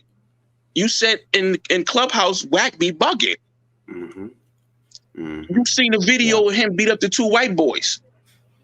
But when he said with the rat, he chilling? Nah, bro, the police was there. Police was, like you said, Wack said it. Y'all gotta catch that. Wack said, y'all see his people's back there? My people's different. Yeah. My people's different. That right there, plain and simple. That's the police over there. Yeah. Word, John. But go ahead, Cal. My fault. Get back to that point you was making, because you was really making some points. No, Cal, before you go in, just real quick, just for Yogi Fish for the super chat. Appreciate that. Said late night shows a classic, John. Respect to you too, man. This may be the last late night show. I'm going back to Cali Saturday, and I'll be with Kwame Brown tomorrow. So not that it's over with. That's a big move for you. That's a big move. I like that move. It's not that it's over. It's just gonna be earlier. Because you knew that last week, and you were just keeping that hush. I respect that. I like that. I like that. Cool. But we're not going nowhere. I'm still gonna be going live. It's just gonna be earlier. So, but go ahead, Cal.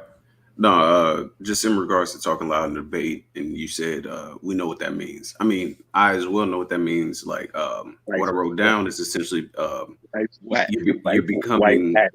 you're becoming emotionally compromised in your disagreement, and it shows the validity of your point can't stand on its own. That's what I wrote down, because usually, like, when you're telling the truth, I don't know about y'all, you know what I'm saying? I got an old lady. So when she's like, yeah, what'd you do, Cal? Da, da, da, da. And I tell her the truth. It's cut and dry. I was here, did that with them, boobity boo. Yeah. It's not. But hold on, Cal. He wasn't just not intimidating. He was focused and on point too. So not just that he wasn't loud. He just, I don't know. Like, have y'all seen Wet 100 go off on somebody before? I've heard Nah, it. I I've have. heard it. I have, but I heard it. also, it was another interview he did with Tyson. When he did that interview with Tyson, he was chill. Nigga, that's Tyson. Nigga, all of us gonna chill. Everybody chilling, dog. Everybody, you gonna yell at Tyson? But, Yeah, but that don't was count. a chill interview. Let me see. I'm trying to think because he did an interview not too long ago, if I'm not mistaken. Because I'm not a Wack fan. You know what I mean? No, I don't mean Honestly, interview. I'm talking about him talking directly. Whether you see it's him, they put up 2 screens on Instagram, yeah, him versus somebody. He always wow. He be bugging, going in, talking He crazy. going crazy. He wouldn't. It don't sound nothing like this. So that's what I was just saying. I think The check, bro. I think it was. Yeah, thank you. I think that the check was a part of it, but also I feel like he viewed it as like that level of superiority. For instance, like he is who he is. He's an OG in this. He has years on him, not only in life, period, but as far as being out here, period. So it's like he's talking down to someone. You see what I'm saying? Yeah, like, You're talking down to someone. It's like, I don't have to prove anything to you. I solidify the solidified. Yeah. I verify the verified. You were here because you're in question. Period, point blank. I don't have to raise and da. Like, these people feel me off of 6 degrees of separation. You see what I'm saying? Like, I don't have to do this with you. Because in hindsight, Wack is like his elder. He's an elder. Exactly. He's an elder of his elder. He's an elder of his elder. Facts. Like, and I want to let you get back to what you were saying because your points is really good. This whole blood thing with Tekashi, what people fail to realize is that he paid for that blood group. Those, because yo, bro, like I told you, John, you a year older than me. So we came up in that same era. And in the Bronx, where I came from, bro, the block that I came from was a block of Bloods. And I made it out there, not blood, because not that I was on some, nah, y'all crazy. No, it's because people knew that wasn't my route and I had a different route to go. Yeah. I was on a whole different page. But me too. Blood rock, my guy, is that you see somebody like him, he's fool. And he's a plate. And what they did was instead of turning him into a plate, they turned him into a pocket. So now we not gonna eat you. We're gonna eat off of you. Yeah. We're gonna do it this way. So now go out there and you do that Sammy Davis thing that you do. you get on the shucking and the jiving. You know what? It's 1,000 Bloods right here. We got you. Go ahead. And then we got bread. So we're going to pay off the real gangsters to say, yo, when they really on your heels, we're going to throw some bread at them. Or like the low-level gangsters, we're gonna shake it with them. Because remember the video? They got it shaking with them outside the LA joint. That was the low-level gangsters. But my thing is this right here, man. We know that. But so this is when you see something fresh, a new interview, I'm just thinking, what are you gonna say? Why are you trying to put up a debate that you were a blood? You were like, you've admitted that they extorted you. You admitted that they paid you. You admitted that they robbed you. What leg do you have to stand on? And these bending of the rules. Like, I can't stand. Nothing irks me more when DJ Academics talk shit to Meek Mill and be like, you can't do that, Meek. I'm a civilian. They feel like in the 90s, you could never say that. You know how many gang members I saw beat the shit out of a regular dude who went in no game? Niggas will look at you like, yo, you say you were a civil what? We don't even you just got beat up. You got your whole, this would have been on the other side of your face. Yeah, go ahead, Cal. That shit is the because you were talking about fallacies, you know what I'm saying? I play with words as well, John. You know what I'm saying? I rap I know as well. But I after looking at it for a while to try and understand because we're gonna talk about the millennial thing as well. Because I'm a millennial, I don't appreciate being grouped with these goofies. I call it the fallacy of provocation, to where you feel like you could play with somebody who ain't playing with you, and then hide behind, well, I didn't expect it to get physical. You can't do it because I wasn't saying I was gonna. That's what I feel like. It's the fallacy of provocation. You know what? That's in my mind. I don't even know if that's a real thing, John. I'm telling you what I like. Just after study, I sit back. We're gonna make that a real thing. Yeah, I sit back and listen to podcasts. I watch and read think pieces of people. I observe bevies of media. You see like a bevy of just different types of media and everything else like that. I feel like that's exactly what it is. Like, I'm not no street dude, but I understand that there are rules, laws, and principles set into place for brothers who move like that. So I'm not going to step. They feel like they found a new card by saying I'm not a street dude. Like, I'm not a street dude, but I never said it. I grew up in the hood. If you see some dude, like, I done got jumped on for just walking down the street. I'm in the wrong neighborhood. See me and my boy walking down the street. They see us. They know we from the south side. They Crips. They just gonna beat the shit out of us. They're not trying to see we street dudes, or they don't give a fuck if we dressed up preppy or we look like gang members. They just gonna beat us up because we not in the right neighborhood. Yeah, you unfamiliar. You unfamiliar. I can't say I'm not a street dude. They're gonna keep running and try to, you know what I'm saying? They're not even stopping when I'm not a street dude. Now the hood I'm from, now the block that I grew up on, Clay Avenue in the Bronx, back when I was growing up, the block, it wasn't we're not gonna say my block was crazy to where it was mad shootouts and all that as I was growing up. But it was a together block. So like if John and Cal was if y'all was from my hood and homie from Webster was fucking with y'all, everybody that was outside at that point, they gonna beat that motherfucker up. That's not going down like that. But then you had the other side that I chilled on, that was more gang orientated. As you want to say, like that gang mentality grew on them, and that's the block I hung on. But I'm also, you could say I'm in between, because the Jamaicans live down that side of the block, and I'm Jamaican backgrounded. So it's like they was more so like Shower, Crips, but not Crip and Shower out there like that. Like, if you know what I'm saying, a Shower, that was like a thing back then. So Shower was a Jamaican posse back from Jamaica that migrated over this way. So it was like I was in between, to where like I hung out with the Bloods, but they knew me for being a little Jamaican nigga who just was a chill. So I never really had to be on that, yo, you better be Blood, and I never had to go through that. So the kids the dudes that I grew up with that went through that, those were still my peoples. And if they had beef with the dude, say up the block and around the corner, if I just so happened to go up the block and around the corner, it was, yo, what's good, Beware, what's the deal, everything all right? Yeah, no doubt.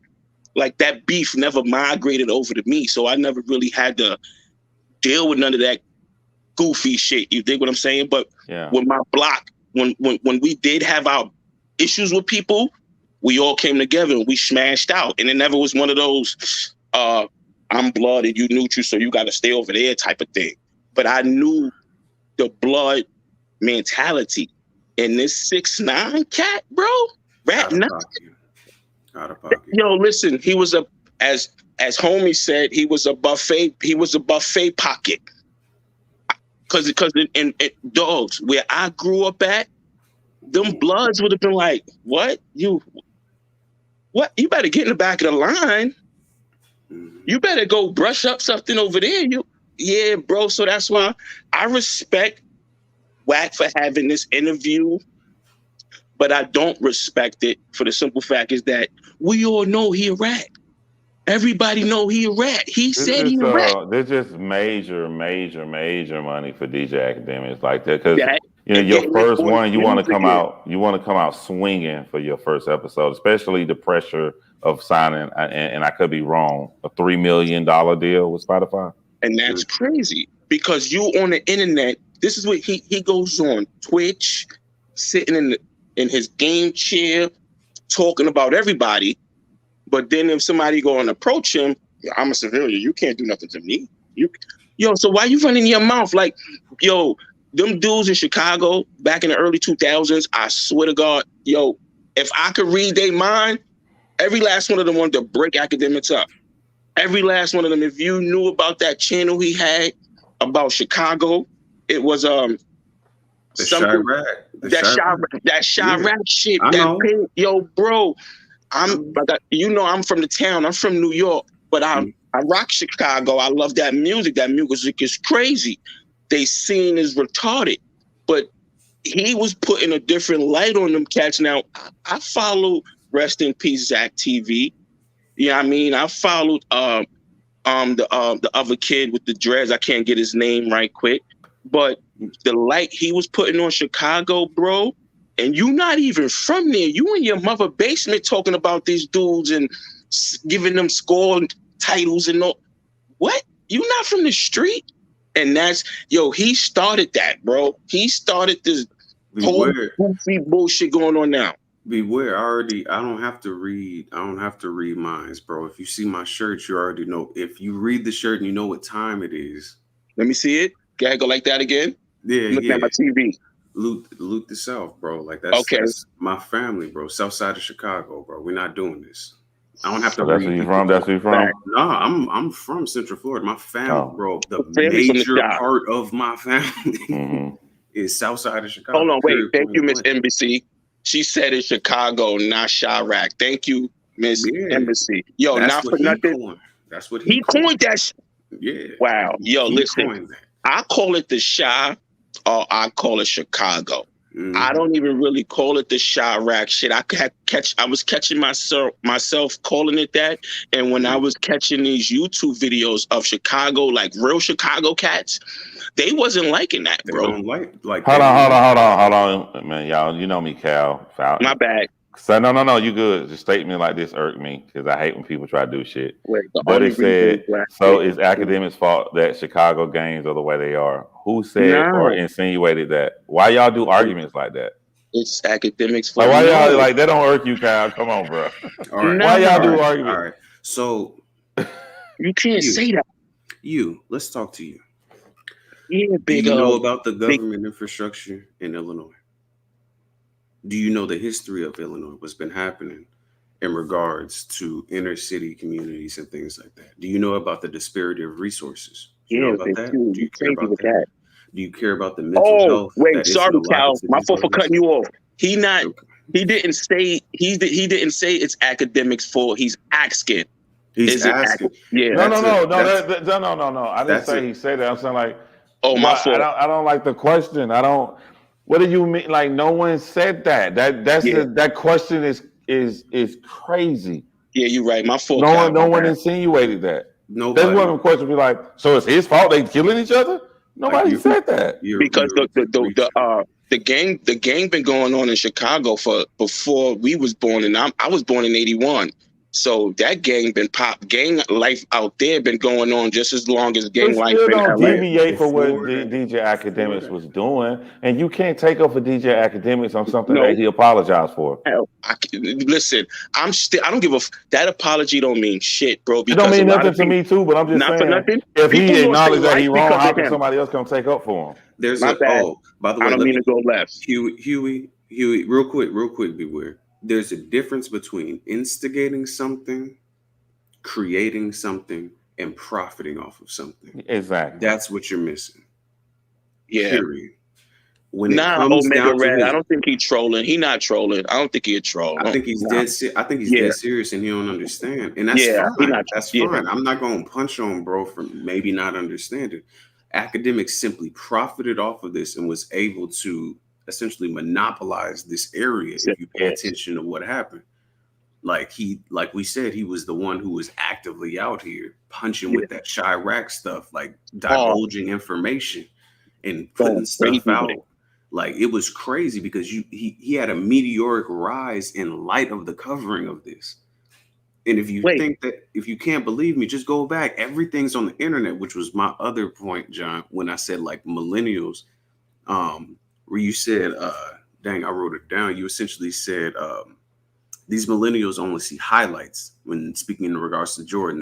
They didn't at that time have a favorite team that got demoralized during an 82 game season. And stuff like that. I understand the metaphor on one side to where you were speaking of. Absolutely, that's a fact, because historically we weren't there. I was born in '93. We weren't there. But in regards to situations like this, as to where the whole thing that you said, like the highlight side of it, I feel like my generation, millennials specifically, we actually have much more access to information that was happening before we were born, due to the technology, how it's been expanded, the information age that we're living in. And we're almost 2 decades removed from certain things that we're researching. So it comes down to if you're willing to do the research. You see what I'm saying? It's not that the fact that it's highlights that's the issue. Some people do focus on highlights, period, point blank. It's not just millennials, it's the boomers, it's the everybody. If you want to just see highlights, you're only going to see highlights. But when you're willing to do research, especially in this era, this Google era, you can find anything and everything if you're willing to do the research. Which, in all honesty, I was born in '93. It seems like people born after '95 kind of move in this like weird bubble, if that makes sense. Like they just move in this like, oh, I'm the civilian. John, I'm telling you, ain't nobody born from '93 using this I'm a civilian archetype. 92, 91, 90, 89. Nobody, oh, I'm a civilian. Stay out the way and you'll be out the way. Yeah. Be in the mix, you'll stay in the mix. But 6ix9ine said that he screamed at the beginning and said like, I accept if I run out here, I am gangster. But are you really accepting it if you're making an excuse that you're a civilian? You're not really accepting it. John, are you really accepting it if you have off-duty police officers as bodyguards? Yeah. Because it's like one minute you're gangster, but the next minute you like, no, why I'm gonna tell them I'm coming for what? So they could kill me? Yeah, y'all, hold on, y'all. I gotta get my finger ready. I'm gonna bring these 2 people on, but y'all can see the bottom chat. They can't see. Y'all see the bottom 2 people? Okay. Look at Scattered Star. Yeah. Look how, that motherfucker like, hold on. Hey, it's like, hey man, before y'all leave the party, man, stay in here. Some crazy motherfucker about to come in, man. Like, look at that nigga. Oh no, they could be cool as hell, but like if y'all see the face that's waiting, let me do it one at a time. No, we can't. I can't see the chat. I can't see the people who waiting on. All right, I'm gonna bring B. Lou in first. That way, I'm gonna do it one at a time. You can't see the one who left the comment about the millennial. Yeah, but have you seen Scattered Star? Actually, can you see him, Cal? Nah, we can't see him. We can't see him. You can at the bottom. Nah, only you. They say. Oh yeah. Scattered Star said right on. That's all I see on my. But you can't see their thumbnail. Nah. I could when I was on somebody else's stuff. What's up, B. Lou? You live on here? I know you got your mic muted. Yo, B, you hear us, B? Oh, you're not gonna camera? Okay.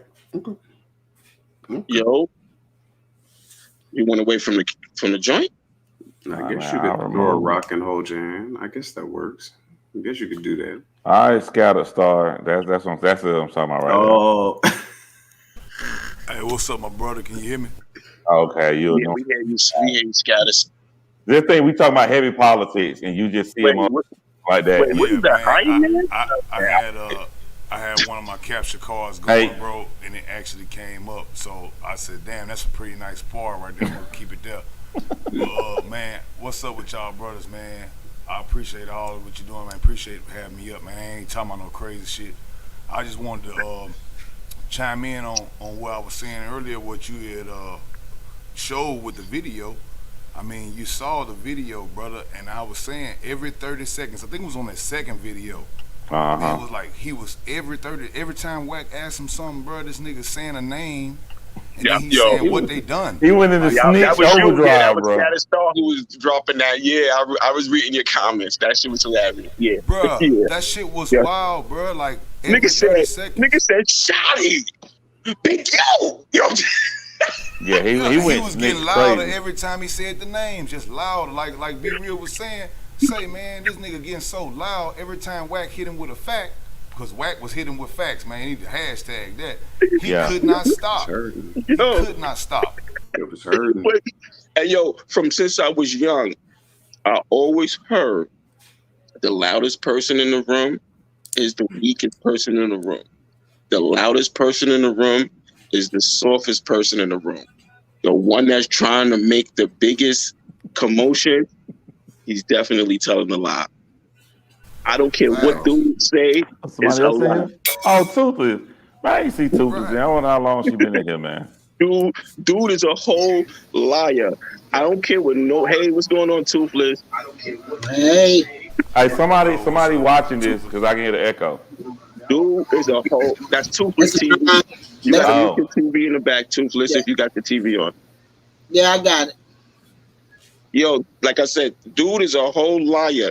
Anything that come out teriyaki chicken mouth is a lie, bro. And then when he start getting loud and like Scattered Star brought up that point, why are you emphasizing everybody's goddamn name like Shotty told me?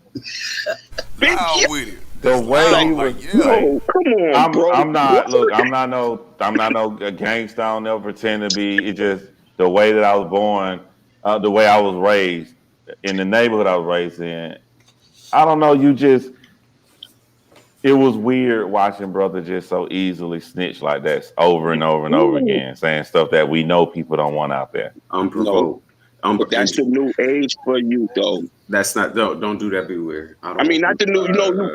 All right, my fault, Cal. But you got it. My bad. That's the new internet age. That's the internet age. That's that internet age because where I grew up, bro, we didn't have internet. So if something happened, you ain't know. You ain't know. You just ain't know. And you found out years later. Yeah. You found out right now. Oh shit, yo, that happened? Wow, that's crazy. I ain't know about that.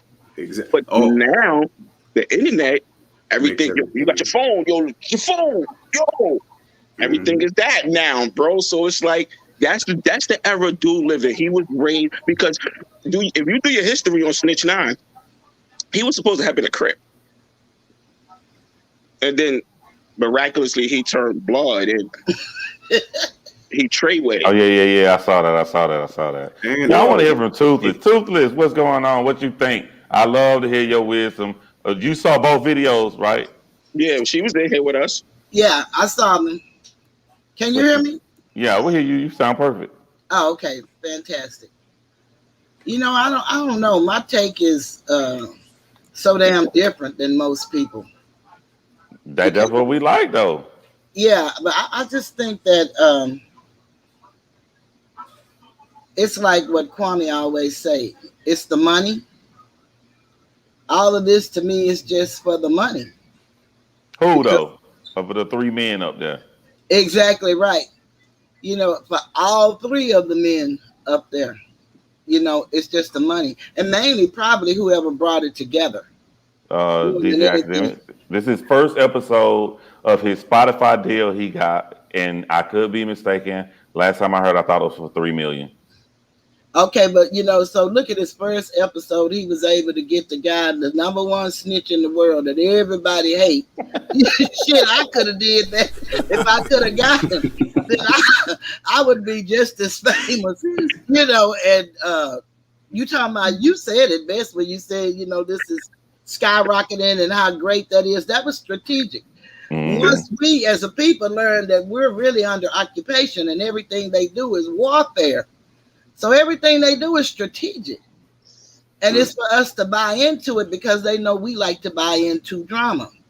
And we like to feed off into the now as opposed to looking at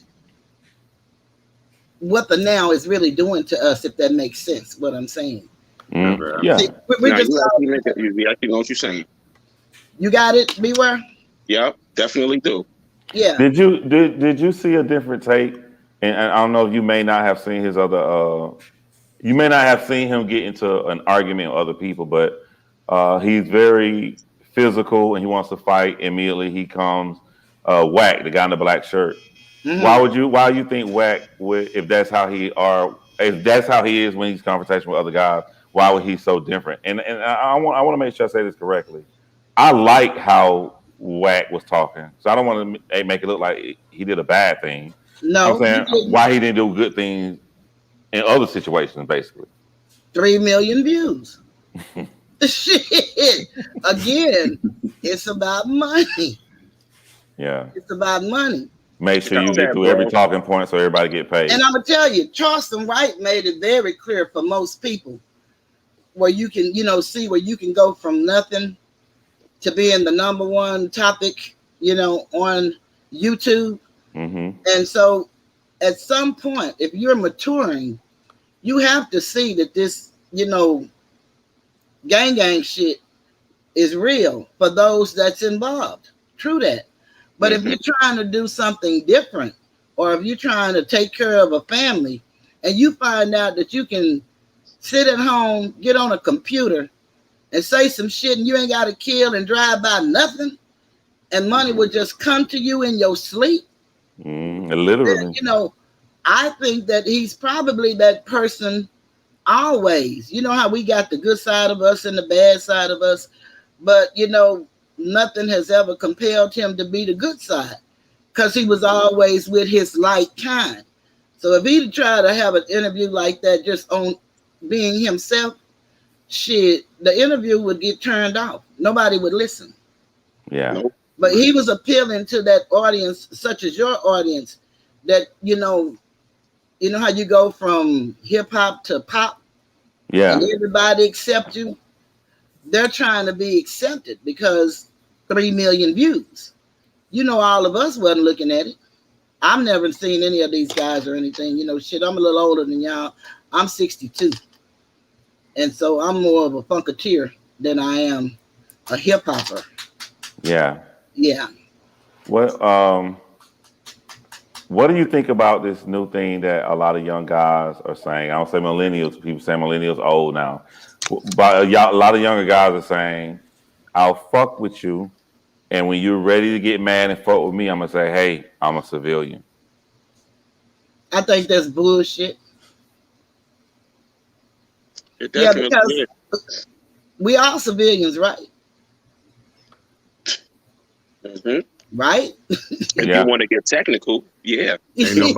Ain't nobody saying the people who were involved in the military don't have to say that they're civilians because they understand that there's a distinction between the two. The verbiage within itself implies affiliation in regards to a recognized group.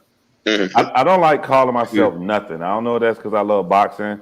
You don't call yourself nothing. People call you stuff. I don't call myself a civilian. I don't call myself like super intellectual. Yeah. I don't call myself nothing. I'm just me, and other people can give me a label. Like it's just I don't never think to call myself anything. I'm just plain on me. Yeah, like my name is Beware in real life. That's not my real name, but my friends gave me that name. My friends. I didn't give myself that. My friends named me that. That's who my friends call me. Beware. And it was for a reason when we was growing up. Now we just a chill person. We cool. I've always been cool, but that's that other side. But like she said, we are all civilians. So if you talk crazy to me online and I just so happen to cross your path in real life and pop you in your mouth, I don't want to hear you calling the cops on me because you was running your mouth. So you deserve to get popped in your mouth. It's that was just online. No, you still said it to me. So now I'm going to show you that you should have kept that shit to yourself. Ain't no civilian bullshit. You don't use that shit. No, you was running your mouth. You was tough online. So you tough in the real world, right? Because everybody called YouTube the YouTube world, which is a bunch of people who in real life are who they are on camera. So I don't know. Like, what do y'all think, man? I don't get it. Like, people are like, this is the internet. This is the real world. I don't see no distinction. This is me. This is how I'm gonna act when you meet me. I don't see like it's all the same to me. It's human interactions. The way only difference in real life with me and Toothless Tiger is she gonna tell me her name, and I probably wouldn't call her internet name Toothless Tiger. But the way she acting, that's how she gonna act. This is how I'm gonna act when I meet her. It's the same shit to me. Yeah. I'll let bro. This is what I want y'all to. I want y'all to peep this though, you know, and I seen what the veteran said, and we're not talking about, you know, that aspect of it, but just notice the word that he used, and that's why I say it's strategic, and you know, it shows you about the warfare that we're really involved in. Who says they're civilian? Just the word civilian. I mean, you know, damn, if anything, you would have said you was a citizen. I mean, you know, for real, if you just having a come, who in our vernacular? Well, I'm with you on that, and the counter that right there, and the counter what Real was just saying. What do I think? Just because I say he's an informant.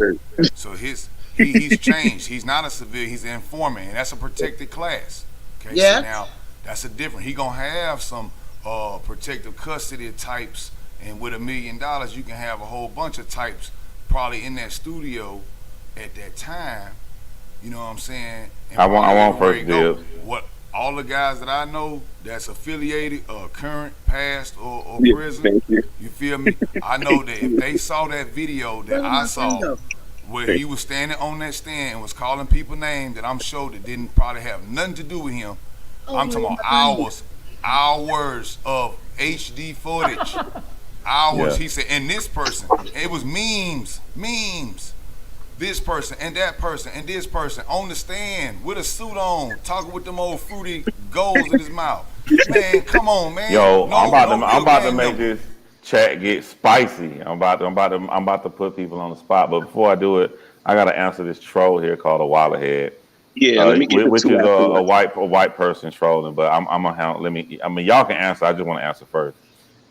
Say sorry, guys. You can't go around punching people just because you don't like what they say. You're not animals. So here's how the world works. The Wallerhead. You got people who commit murder. You got people who do a lot of horrible shit in this world. So due to the fact that you know that there are horrible people in this world, that these things, situations are going to happen, you need to be prepared to answer for anything you say.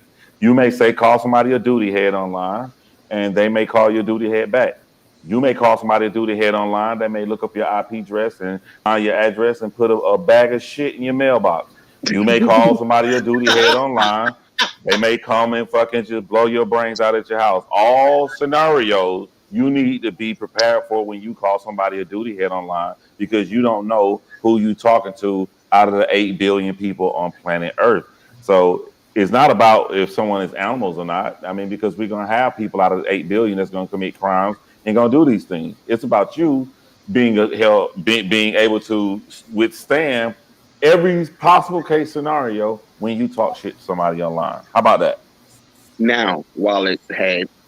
Okay, go first. Beware. Go first. You just don't go around punching people. You absolutely right for saying things, but you better watch your mouth, because I was raised. Now I don't know how you was raised, but I was raised. You do unto others what you want done to you. So now, if someone is on the internet running their mouth all tough, or extra, or belligerent, like they really live that type of life, I'm going to show them that I can live that type of life as well. That's not being an animal. That's just teaching someone a lesson. Watch your mouth. Stay in your place. Because in hindsight, I stay in my place. So now you will want someone to do what you do. So now if you're not out there disrespecting nobody, you don't expect somebody to disrespect you. I don't know how you handle things. You might handle things differently. Oh, it's okay. We can be friends. I'm not that kind of person. I'm going to pop you in your mouth and I'm going to teach you a lesson. Watch it. Or sit you down. If you're younger, sit you down and say, hey, listen, this is what you're not supposed to do. But if you got a mind and you know, like, all right, I'm going to run my mouth, but he ain't going to do nothing. No, I'm going to show you. I'm going to do something. And if I can actually find you in the real world, I'm gonna prove my point. But we don't try to go that route because, like you said, we're not animals, and an animal would actually do things a lot differently. Mm-hmm. So I just wanted to answer that for you, the while ahead. Beware. You said, like, picking up where you left off. It's a very simple thing that I live by when it comes to when I speak to people in my life who are younger than me. Period. I got 4 brothers under me. 4. Mm-hmm. 4. The main thing that I know, not only tell them, I tell people who are my age and older in my life who may have different walks than me. Do not play with people who ain't playing with you. All right. Period. Simple. Don't play with people who ain't playing with you. Simple. I'm on the internet. If I didn't cam up here and I didn't have my picture up and you said whoop-de-whoop to me and I was, oh, word, I'm very good with computers. Mhm. I'm very good with computers. Shout out to Gracefully Minimalist and shout out to Miss Embassy. I really appreciate the love and the support. Y'all, it's about to get spicy up in here. I respect you on that one, Cal. Not just for the panel. It's about to get spicy for y'all in the comments because this ain't going out to the panel. This going out to y'all too. Everybody been scared. So here we go. Y'all ready? Be ready. Oh, okay. They took your money. They beat you up. They took you away to allegedly kill you. They fuck your goddamn girl. They do everything to you. Are you gonna take the stand and snitch, or are you gonna do 40 years in prison? Those are the two choices. Yeah, that's what happened with 6ix9ine, right? He gonna snitch or do 40 years. He had the opportunity to spin, though. What you mean spin? You know what he means, John. You okay? No, I don't. I honestly don't. Oh, okay. In regards to these brothers who you were previously affiliated with, who were engaging in these clandestine activities, you had the opportunity to approach the situation with the spirit of, retaliation. Yeah, as one would say, to even the score, as one would say. You have the opportunity, member, but you not blood. You box in boy shorts. You a little twat with curly with pretty. No. Stop. Beware. Stop. My bad. No. Listen. My bad. No, I don't. No. I want to say this. You are thinking about Tekashi 6ix9ine. I didn't ask you about Tekashi 6ix9ine. He talking about period. You guys talk about Beware. We talking about a black guy with dread. You talking about yourself because your hatred for 6ix9ine. No, look, hold on. Let me say this right here. Let me get it out before you go. They put their penis inside of your girl that you love, bro. Yeah. I'm talking about you. I'm taking it back to your life so you can feel that shit. Now listen, like I said, my chair up because it keeps going down. If I'm supposed to be 031, right there in the closet. Mute your mic, Toothless. Oh shit, you can hear that? Yeah, we can hear all that. Okay. If I he was talking. I didn't know what you said though. If I supposed to be 031 Blood, Damu, if I supposed to be Treyway, bro, and that happens to my girl, no, we going everything. It's all bets off. No, I'm not calling the police and saying, they raped my girl. I want to snitch. No, I'm supposed to be Blood member. I'm supposed to have all these guys behind me. So no, it's going to get ugly. It gotta get ugly. And then if they want to call the cops on me, go ahead, cool, no problem. But no, it's going to get fucking ugly, bro. I'm just being real. Yeah. Hey, John, real quick. What's gonna happen is this, because you gave me 2 options, right? There was no third option, correct? It was 40 years. You're trying to say I gave you a fallacy. I don't do fallacy. I'm saying what they gave 6ix9ine. They gave 6ix9ine 2 options. Not me. The feds. They gave him 2 options. Okay. Yeah. Let me tell you why I'm rocking with the 40 years. This is what's gonna happen, John. I'm a multimillionaire, platinum selling artist, correct? Mm-hmm. Because that's what they gave 6ix9ine. And he got $10 million while he was in jail to do that. Mexican song and then do the other song, like Mexican album. Then so he got John, that too. What's gonna happen is simple, off of principle alone. If I am who 6ix9ine is, period, affiliated, right? Flying the red rag, like people know it's very different in the South, it's very different out west than it is up top in New York. You're not freely rocking that rag. You see what I'm saying? Without some level of assurances and things like that. What's gonna happen is, number one, a good portion of that money is going to bail. Period, point blank. I'm getting out until they throw that. No, you not. They didn't give him the option to get out. He had to stay in jail. Oh, he had to stay in jail? Yeah, he stayed there the whole time. I'm risking the facilitating of a murder. Period, point blank. With some of that money, facilitating that murder. Boom. That's number one. Y'all are out of here. Because I'm not telling. That's Wait, hold on. Beware. Was they in custody when 6ix9ine was in, or was they out? Nah, I think they was in custody. It'll be Cal. When? I think Trey. I think what's his name? Shotty was in custody. Shotty. What happened was, I think a couple of them had got wrapped up, and then when that situation happened to him, a couple of them had got wrapped up off of that situation. But like, I feel, if I'm not mistaken, the Mel Matrix and Shotty and them, I think those was the last ones that get caught up. Now, the roll off of Cal's statement, bro. If I was him, whoever was out is going to get it. If I'm supposed to be this big time blood guy who got a million bloods behind me, now I'm not saying me, because you're saying if I was Rec 9, if I was in that position. Cal said he's going for the 40. Bro, I'm going for the 40. We not snitching. But I'm gonna make sure I go out first, because I'm supposed to be a big blood. I'm supposed to have all this. I'm supposed to have all this money, and I'm supposed to have an army with me. So if someone does that to me, no, I'm not gonna go and be like, he did it. Shawty. No. Shawty did it like a motherfucker if it was Nah, because I'm supposed to have all this bread, and I'm supposed to be a gang member. So if it was me, I would say be well. If it was me, it's real, and then Cal and Toothless and everybody, what I would do if that was my situation, you know what I'm saying? First off, I was taught you ain't got two things as a man. The only two things you got is your balls and your damn word. So here you go, the word. Okay, now all the words I'm hearing that he's saying is snitching. So now that's your word. You're gonna have to stand on that. When you go into the lockup, you're gonna have to stand on that in the streets and in the jailhouse. And when you get out, you're gonna have to stand on it again. Okay? So now I would never do that.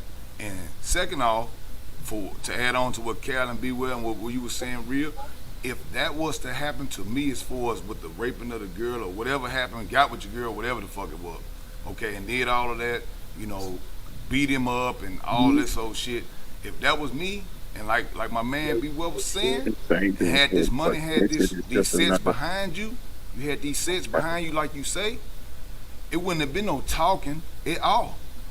It would have been, I'm finna be way in another country and some shit gonna pop off. And that's it. In the jail or if you outside, it don't matter. Because I'm supposed to have all this money and I'm supposed to be a big time blood. So I'm going a different route. And then we figure it out later. Exactly. But no, somebody gotta get dealt dirty and I'm not gonna be on the stand like Shawty, Mel Matrix. I'm not doing none of that. We're not doing that. No. Beware. We know what it is. Beware. We know what it is. Beware. We know what it is. Y'all played that old game, like that party game, Guess Who, where you flip the thing up. Yeah. And it's people, beware. I got 150K. I'm playing Guess Who with the squad. Oh, you was, okay. Boom. Oh, it's my baby mama. Boom. Oh, it's you. 150. Facts. And it don't even gotta be me. I'm supposed to have all these bloods behind me. So somebody do something. I'm going down. He didn't have nobody. He went there by himself. He met these guys and they hate him. It's just him. I get you, real, but he's supposed to have all these gang members behind him. Is what he was saying. That's what he was saying, that he had all these gang members behind him. But we know that ain't true though. We know, you know what I'm saying. I get that, real. But this is what he said out his mouth. He got all these gang members. He's a big blood. So if you was the big blood, and if it was me in that position, and I'm supposed to be a big blood with all this money, I'm not ratting. I'm beating somebody breaks off. Like something gonna happen. You did my girl dirty. You did me dirty. You kidnapped me. You beat me up. You did all. Nah, I'm getting on my other gang members. I know y'all. I know y'all blood. Y'all put me in, but I got all these other gang members over here. It's what he was claiming, bro. He was claiming that he was this big time dude. Have y'all ever seen this movie called In Too Deep? Yeah. I saw with that Macau pool Pfeiffer. scene. Yeah. Right? No, my fault. I'm Macau Pfeiffer. Omar Epps. Yeah. Oh, okay. So in real life, that's what the CIA is. In too deep. Most of them are so deep undercover they can't come back. So when I want to infiltrate something, what do? You study. This boy has been the thread to bring them down from the beginning when he came with the damn storyline that he came with. And we're the only group of people that embrace anything and anybody. That's you can't go to the Italians and just walk in talking about you gonna be no goddamn I'm a mobster. Okay. Oh nah, hell no. Real talk. You know what? You gotta start from the bottom. Yeah, they don't. No, you can't start. You can't. No, you're not even. No, you gotta get chosen. Beware. No, they call can't. you. Yo, beware. nobody. They call you a moolie. They You call ain't- you a moolie. You gotta be Italian. They call you a moolie, bro. Hell yeah. You're not getting in. You're That's not the fact. getting in. It's over, bro. So No, I was bottom talking about line from the Italians' point of view, like from their point of view, like their Yeah. bracket, like from their bloodline or their how they do it. You You said gotta the be key chosen. word. You know what I mean? Like Bloodline. yeah, you Bloodline, just said don't. the key word. Yeah, like the Italians and all that, the Jewish people, you just can't be in that. The Irish people, nah. But we the only damn people that anybody can come people, in. even the Puerto Ricans and the Dominicans and the Mexicans is different, Our bro. people, but our people are the only group of people that embraces everybody and anything. Yeah. So when it comes to 40, you say John say 40 years or snitching. I have just snitched all y'all asses out. Y'all gone. Fuck y'all. They told me Jesus was the one who died for everybody, not me. The fuck I'm gonna go spend 40 years and y'all living. You ain't gonna put nothing on my books. You ain't gonna call me. Yo, nah, you just killed me just now. They hate but you. The comment just killed me. They try to too. kill you. Yeah, the comment killed me, but she killed me too. That was screaming She just said, now. I'm telling. I'm Judge. But yo, I'm telling. that Kennedy made a point. That Kennedy Williams, the comment you just put up there. Teriyaki was on paper for a little girl incident, a situation with a little girl, but that you see how easily that got swept under the rug. Hell yeah! Because of that paper at that time, that little, you know what I mean, that little group that's out there that controlled everything for a second, and now it's still being controlled because he helped the feds. He took down a big blood gang from Brooklyn. Yo, what you mean, Bree? What you mean? Huh? I'm trying to see what Bree talking about. Why would a civilian bring 30 more civilians to a talk show? I don't know. Hey, the point she's making that Tekashi didn't have 30 civilians, he had 30 police. That's why I would say how many out that bunch is actually civilians? Probably none. None of them. Maybe like two. Say like two people. What was you gonna say, Cal? In regards to Toothless, I had two quick things. I'm not gonna stagnate the conversation. Number one, the reason why I would stand on what I stand on in regards to not telling is because I understand the reality of a black man, period, who's involved in anything, even in regards to being in the periphery of something and telling. You coming back home and moving comfortably, that's not what's gonna happen. Period, point blank. You're not comfortably moving around at all. I know people by the separation, just being the type of person that I was in my youth. I know people who've told before their life afterwards is not comfortable whatsoever. I mean, not comfortable in the slightest bit. No social media. You're not allowed to be out and about, moving around comfortably. Something may happen. I live in the deep South. I live in Florida. So you telling on somebody, period, it's different. you're not. I can't speak for how it is on the woman's side, but as men, it's a different type of thing. Men don't even trust you off of principle anymore in life. Your word is not bond. I do security, bro. I do security, and I will tell you this: I love a police, good paying job. Period. You know what I'm saying? I love a good paying job, but I would not take the job securing this nigga. I'm not a police. I'm saying, I'm just saying, I do security. So if I'm looking at it like, they be killing y'all in New York. He gonna pay 5 times my normal pay, right? 5 times normal pay. Yeah, I was just about to bring that up, Raw. My no fault. I'm sorry. Way. I'm gonna put myself number one. Not only do I not agree with this man's situation morally or respectfully as a man, but also just unnecessary risk. And am I gonna put myself on the neck? If you pay me for security, I'm gonna put my neck on the line for you. That's what I do. But I'm not finna put my neck on the line for a character like that. Yeah, that's impossible. But you know what? As a woman, you know, I don't know what you guys go through, but let me tell you what my brother told me when we were growing up. You know how your mom teach you not to fight and not to do this and don't do that. My brother told me that shit work for y'all, but it don't work for guys. Because guys gonna test you. I don't give a damn who you are. So as a man, that I love to hear people say, again, we're the only group of people that everything we say, we have to qualify it as a man. God damn it, when you speak, you a man. If you a male. So anything you say is coming from a man's perspective.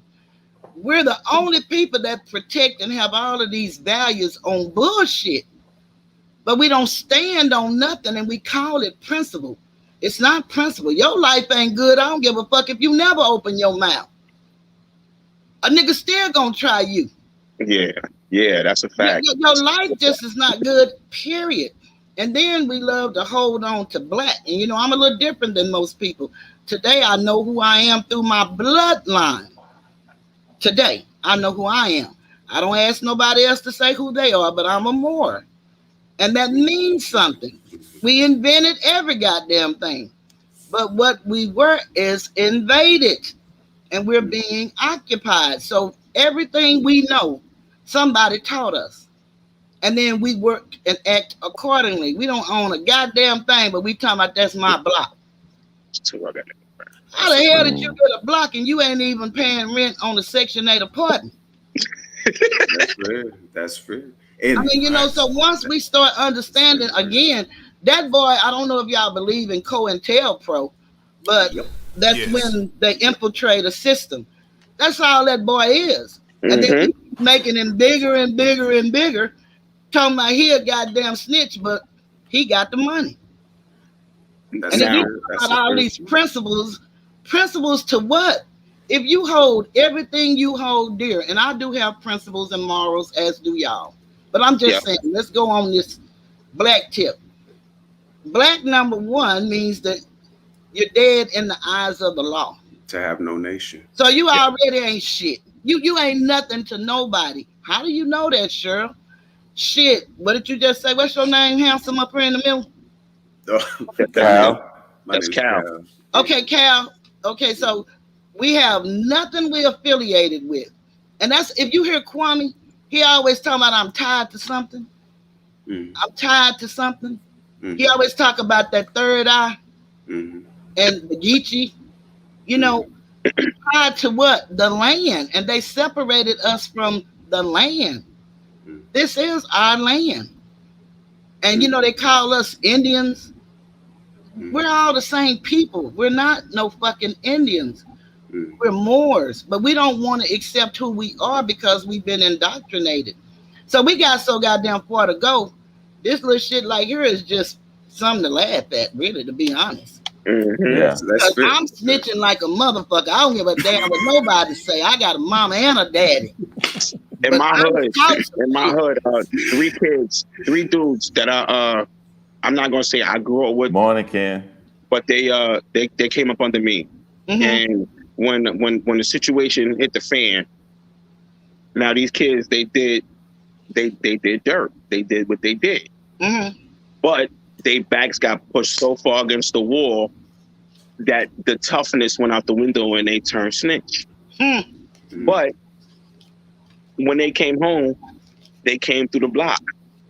And when they came through the block, this is my first knowledge of knowing that now the movies is different, but in real life, they show you like the cops is 3 cars behind these motherfuckers. And I witnessed it with my own eyes. And that's one scenario. And to speak on what Rob said, you brought his name back up. I'm glad you brought his name back up. He has said Alpo is out in Harlem chilling. You're 1,000% right. But Alpo is not on the internet. Exactly. Like, yeah, I snitched in, what you gonna do? And Alpo is not that type. And on top of that, I'm not defending. No. I'm gonna help you. I'm gonna help you out with your point. Alpo is that type. Alpo love attention. He's smart enough to know not to do that. Exactly. But he love attention like 6ix9ine. He do like attention. He's just being smart. Runs down on people who actually run their mouth. If you get technical, if you want to get real, I'm from like I say a lot, and you can hear it in my joint. I'm from the town. No, I'm not from Harlem. No, I'm not in the mix and in the scene, but things do cross my ears. And a couple of people who ran their mouth about Alpo, he ran down on them, and you notice he took a picture with them. It was like, yo, it was good. What was happening?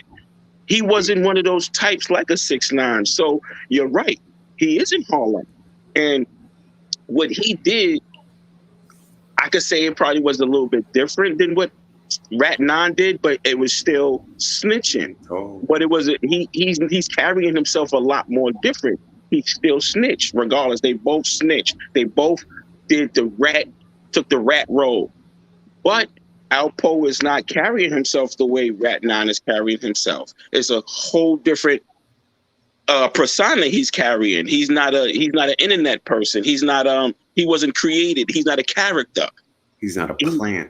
He's not a plan. You know what I mean? He really we don't really want to go crazy on John Joint, but he really popped somebody's head off. Like, and you know what's crazy? He don't got them following him. He a different kind of rat. Like, he don't even got them with him. And that's a different kind of rat. He a different kind of. I'm being dead real. He a different kind of rat. He don't got them with him. They over there minding their business, doing somebody else's, doing their own job. They not even following him. To be real, if you want to get real, he not like Rat 9. Rat 9 got 90 of them niggas with him. They lined up. Why you think he always wilding and bugging? And then if you actually catch some of those videos, you'll see a group of armed guardsmen right there on the side. Alpo a different kind of rat, but he's still a rat. But he a type of rat that like if answer Rob Calico. What you said? So great moral code makes exceptions for non. I can't see that. Flamboyant snitches. No, I can't get the comments in the way. Nah, it's not that, Rob. All right. You see, you must see. And this is you got to be like 20 plus maybe. And I'm not even trying to violate you with your age, bro. But it's a difference here. Rat 9 is all about internet, bro. You said it. Man, what's the word? On top of that, Alpo ratted and still did 20 plus years. Look, I'll make it simple for you, Rob. It's easier to hide if you're not instigating and pushing people buttons. So they both snitch. You get out of jail, somebody willing to kill both. And then you go to hide and you chilling in the scene. Other person going out here with a shirt like, yeah, bitch, I'm a rat. I'm a snitch. I can go anywhere. Y'all not gonna do nothing. You're gonna more antagonize people to want to do something, basically. Yeah, exactly. You see what I'm saying? So like Alpo, he out there minding his business, riding his bike, chilling. And he did 20 plus years, even though he ratted. And like I said, I'm not defending no rat shit, bro. I'm not defending no rat, and I'm not giving him his flowers and all that, but I'm just giving you a different perspective on two type of rats. Like, he the kind of rat that like he actually bite back, bro. The rat 9, the rat 9. You do something, he gonna rat. He just gonna tell you. Alpo will really bite back, and he gonna take a picture with you. All Rat 9 gonna do is Tell he gonna somebody. He's gonna tell somebody. He gonna wait till everybody sleep. He gonna wait till like 3, 4 in the morning and go on your block. Yo, look, there ain't nobody out here. I'm on the block. Look at me. Nah, Outpo not doing that, bros. But I feel where you coming from, Rob. I definitely feel where you coming from, and I'm not defending no rat. And just like just like the person right here, we don't respect Outpo either. I'm from New York too. People, you know who respect Outpo? The ones that came up with Outpo in Harlem. The ones like me, 40 and like 40, 30, 40 to like 50, like that 45 bracket, 48. I can't sit there and tell you I know Outpo. I never met the man a day in my life. I never saw Rich. I'm not from Harlem. I don't know Lil Hey, Don. Rob not letting up, bro. Rob, he came back. Rob not letting up. Oh, there's types of rats. Sammy the Bull, and now there you go. Now Sammy the Bull is another Tekashi, another teriyaki rat. He liked the teriyaki chicken. He do it. He's a goddamn killer though. He's the real killer. He's a real killer. And he and he puts shit down, but he got the same aspect. Alive. And he got the same. It's like you want to. Here you go, right here, Rob. Let me say this right here. Outpo and Rat 9 and 1. Just to give people context, Sammy the Bull said, I looked in Gotti's eye and I asked Gotti a question. And when Gotti answered, I knew in his heart he was going to let me take the rap for everything even things I didn't do for everybody.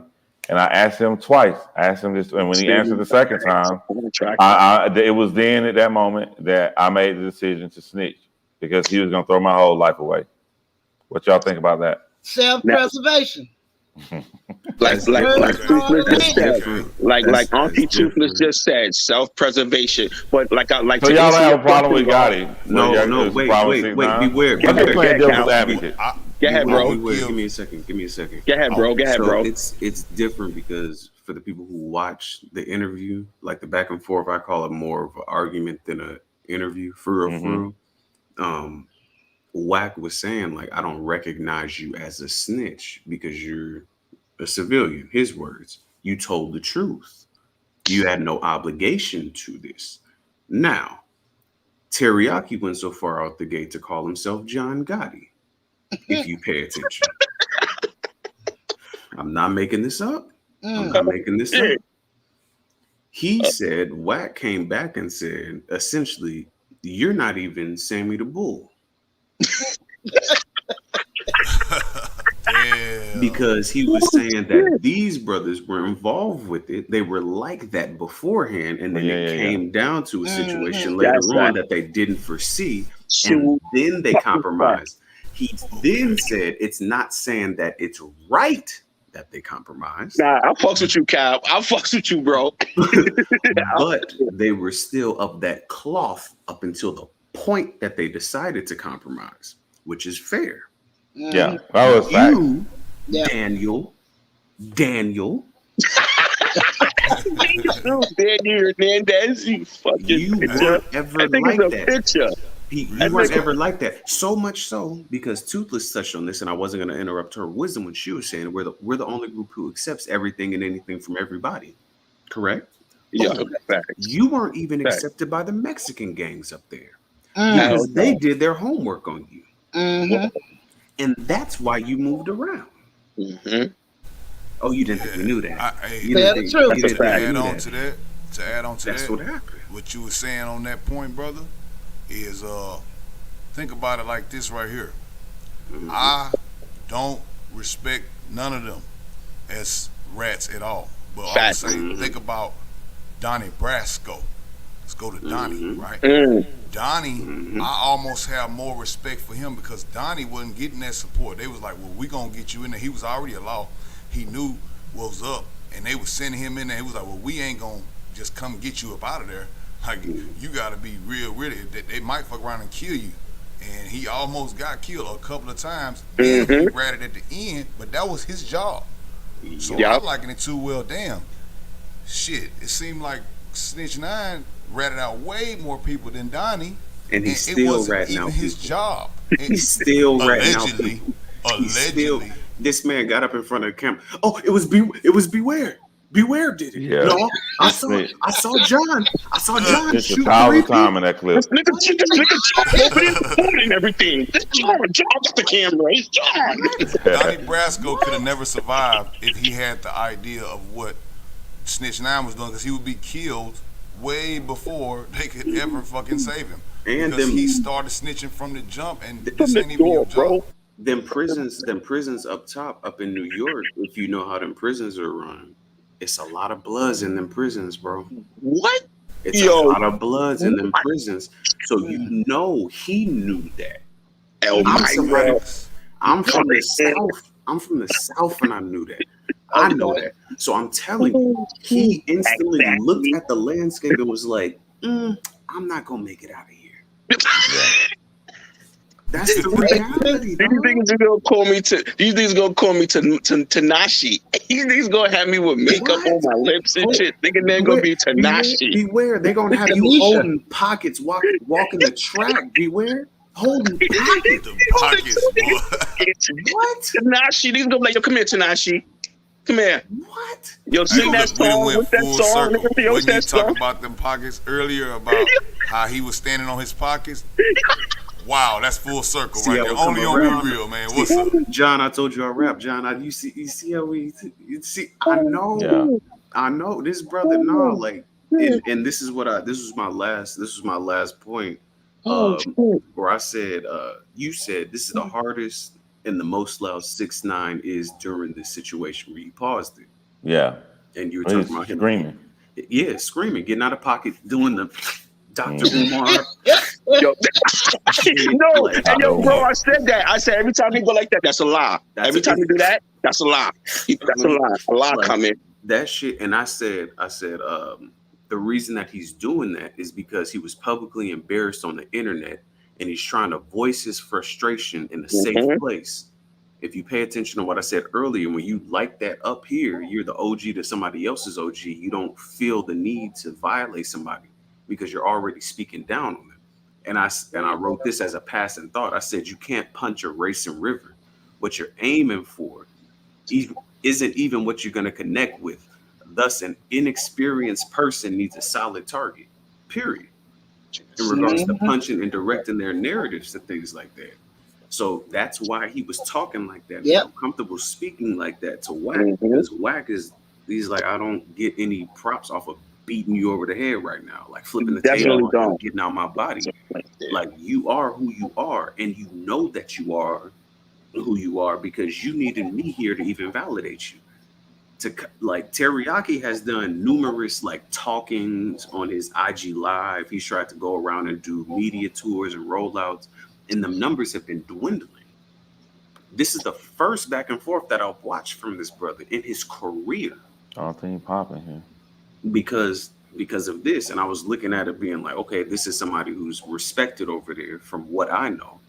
So he's gonna call you to task. He's gonna call you on the floor. He's gonna. Nah, yeah, we know no Elmira. We were just saying the pictures upstate. So that's what I felt like this situation was from my interpretation, because as crazy and as out of pocket as that brother got, Teriyaki got, is the more comfortable Wack got. If you pay attention to his body language, how he started leaning back, and he would say a couple things up here, but then he. Yo, I'm gonna get ready to take it on in at 5 a.m. because I gotta be up around by 11. But I want to ask y'all, because I know I'm gonna be. I'm probably gonna go live if y'all like. With Kwame get here. Yeah, I get notified anyway. I Most get the notification. definitely, I'd like. Yeah, but it ain't gonna be no like. Before we go. It ain't gonna be no total focus thing, because I know, he gonna be sitting down in the chair to get interviewed. Just so I don't know if y'all know, but Kwame gonna be in the Jessica Reed documentary. I don't know if he said it or not. Nah, that's cool. I think I seen something where you said it. Nah, real just Real just popped this on us. This was a surprise. They'll probably. You had it on one of your little, you know how you do your little things where you have the babies and stuff. Oh yeah. Like Yeah, I probably thought a I little. read that. She said it. I mean, Ken Yeah. said it. She said Kwame said it. Oh, Kwame, he said it. Okay. Yeah. So it'll That's be what it people was. around, be like a set, so it ain't gonna be like. But our whole, I have us will be through my phone and have them in. We'll talk to y'all and come in a little bit, and then after that, I'll probably enjoy my last night and pack and shit because flight is early Saturday morning, so that'll be the last live I'll do with Kwame here. It's shit crazy that you see somebody on the internet and then they come over to you, your spot. That's what's beautiful. I'm talking about. That's crazy. Congrats. But all Congrats. things, That's hard. all things are TV. All things popping. You will go to a state prison before you get sent to the Fed joint. In certain cases, they just don't ship you straight to it, or they put you in a Fed facility depending on what the conditions are. But you will hit a state prison before they send you to the Fed joint. Just FYI. In y'all state, because they don't do that in Texas. I ain't got no email, Johnny. I still ain't got no email. So you send me an email, I will. That man was facing a RICO, dog. Yeah, and this is another thing too. Like, yo, bro, that was a good. Like I said, I don't really rock with Wack, but that was good to see how he contained himself. But the only reason why he contained himself was because there was cops back there, bro. I kid you not. I guarantee you, there was police back there. There was Fed officers either on duty or off duty protecting dude, if not security guard. There was somebody back there making sure Wack didn't go crazy. Because like I said, Wack is blood, bro. He's blood. Why you think he only showed up with his wife and kids? They made sure that. They say, yo, Wack, and come on, academics. Come on, he's like the biggest chipmunk face in the. He's soft. Like, beware. I don't want to use the word. He said it. Beware. He said it. If for the people who've been there and for the people who understand, this man Wack said this to y'all in so many words. It's a verbiage that people use. He said when he was saying, like, I showed up with my wife and everything else like that. If I wanted to get you, I could get you right now because it don't matter. Anybody else that's here, they're already too far away. They can't stop me from getting you. If y'all don't know, that means he's like that. I peeped the situation. Yeah. And it's amicable right now. You felt that energy through the TV. I don't know what they're watching. When I heard him say that, and he went after that when he was saying he looked over at his partner. He said, "Man, or the other guy, whatever on the thing. I don't know if it was his partner." But that's not his partner. He said, "Man, this man don't fear death. He don't fear." He looked at it. He's telling you, if you really listen, like you saying, or Cal, you know that right then from when you said that, and then was solidified it when he said that, because he commandeered what he was trying to 6ix9ine was trying to say. It was like, man, look, bro, let me tell you something. This man don't care. He is fully committed. He is not scared, and it's a reason why he ain't scared, because them people was behind. No, he said flesh it out. Catch the whole back part where he said, you want to die a martyr. Right. That's what he said. Which in my mind, that's different when it's like, okay, if I want to get you, we're gonna get you. It's gonna be God. But if we know from the person who's been out here, this man has been out here longer than I've been alive, dog. Mm-hmm. Yeah, Wack like 50, 51. And no disrespect, Wack is like 50. He is in his 50s. He's like that, bro. So when he's like, you want to die a martyr, people don't like you. That don't mean they want to kill you, though. Which says you want to be killed so your death can mean something. Mm-hmm. We're gonna let you die in obscurity, bro. We're gonna let you burn out because you're goofy, bro.